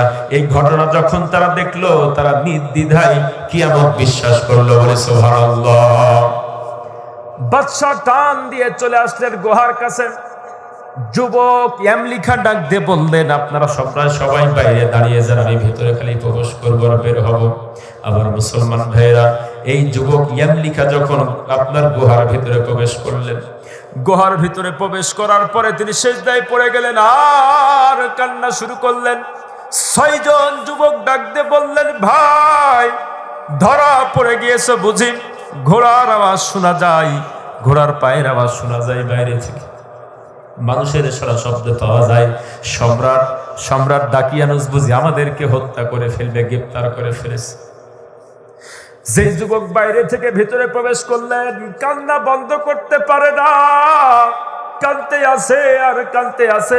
6 জন যুবক তারে জড়াইয়া ধরে বললেন, ভাই কান্না কেন করছো জানতে চাই, আমাদেরকে হত্যা করে ফেলবে, আমরা আল্লাহর রাহে জীবন দিয়ে পৃথিবীর মাঝ থেকে বিদায় হয়ে যাব। আল্লাহু আকবার। ইয়ামলিখা ডাক দিয়ে বললেন, ভাই মৃত্যুর ভয়ে কান্দি না, মৃত্যুর ভয়ে কান্দি না। আমরা যে গতকাল ঘুম দিলাম, আল্লাহর কাছে দোয়া করলাম, রব্বানা আতিনা মিন লাদুনকা রাহমাতাও ওয়া হাইয়্যি লানা মিন আমরিনা রাশাদা। আমরা মালিকের কাছে দোয়া করলাম, আল্লাহ রহমতের চাদর দিয়ে ঘিরে দাও, আমাদেরকে হেদায়েতের পথে প্রতিষ্ঠিত রাখো। আল্লাহ পাক দোয়াটা কবুল করে ফেললেন। এমন একটা ঘুম দিয়ে দিলেন, বাইরে 300 বছর পার হয়ে গেল। বাইরে কালেমার পতাকা উঠতেছে, ইমানদার শাসক ক্ষমতা পেয়েছে, জালেম বাদশা পৃথিবী মাঝ থেকে বিদায় নিয়েছে। কিন্তু আমাদের যে নিকটাত্মীয় পিতা মাতা ভাই বোন, এই জমিনের ভিতরে আমাদের আর কেউ বেঁচে নাই। এই জন্য কাঁদতেছি। 7 জন যুবক এবার অবাক হয়ে গেলেন। তারা গুহা থেকে বাইরে আসলেন। হাজার হাজার মানুষ তাদের চেহারার দিকে তাকিয়ে দেখলেন, নূরের মতো করে ঝলমল ঝলমল করতে আছে চেহারা, ইমানি নূর। আমার মুসলমান ভাইরা, দেহের ভিতরে যে পোশাকটা পরে আছে, রাজকীয় পোশাক, 309 বছর পার হয়ে গেল, দেহের পোশাকের ভিতরে কোনো ময়লা জমা হয় নাই, এতটুকু কাদা জমা হয় নাই, দেহের ভিতরে দেখে বোঝা যায় না এত বছর তারা ঘুম দিয়েছে। আমার মুসলমান ভাইরা, সবাইকে সালাম মোসাফা করলেন। সম্রাট বিদুষী যখন কাছে আসলেন, তার ইমানদার বাদশার জন্য দোয়া করলেন। 7 জন যুবক তার রাষ্ট্রের জন্য দোয়া করলেন। সমস্ত দোয়া করে এবার তারা গুহার ভিতরে প্রবেশ করলেন, বিদায় নিয়ে বলি মারহাবা। লম্বা ঘটনা। গুহার ভিতরে যখন প্রবেশ করলেন, আল্লাহ পাক তাদের মৃত্যু ঘটায় দিলেন 7 জন যুবকের।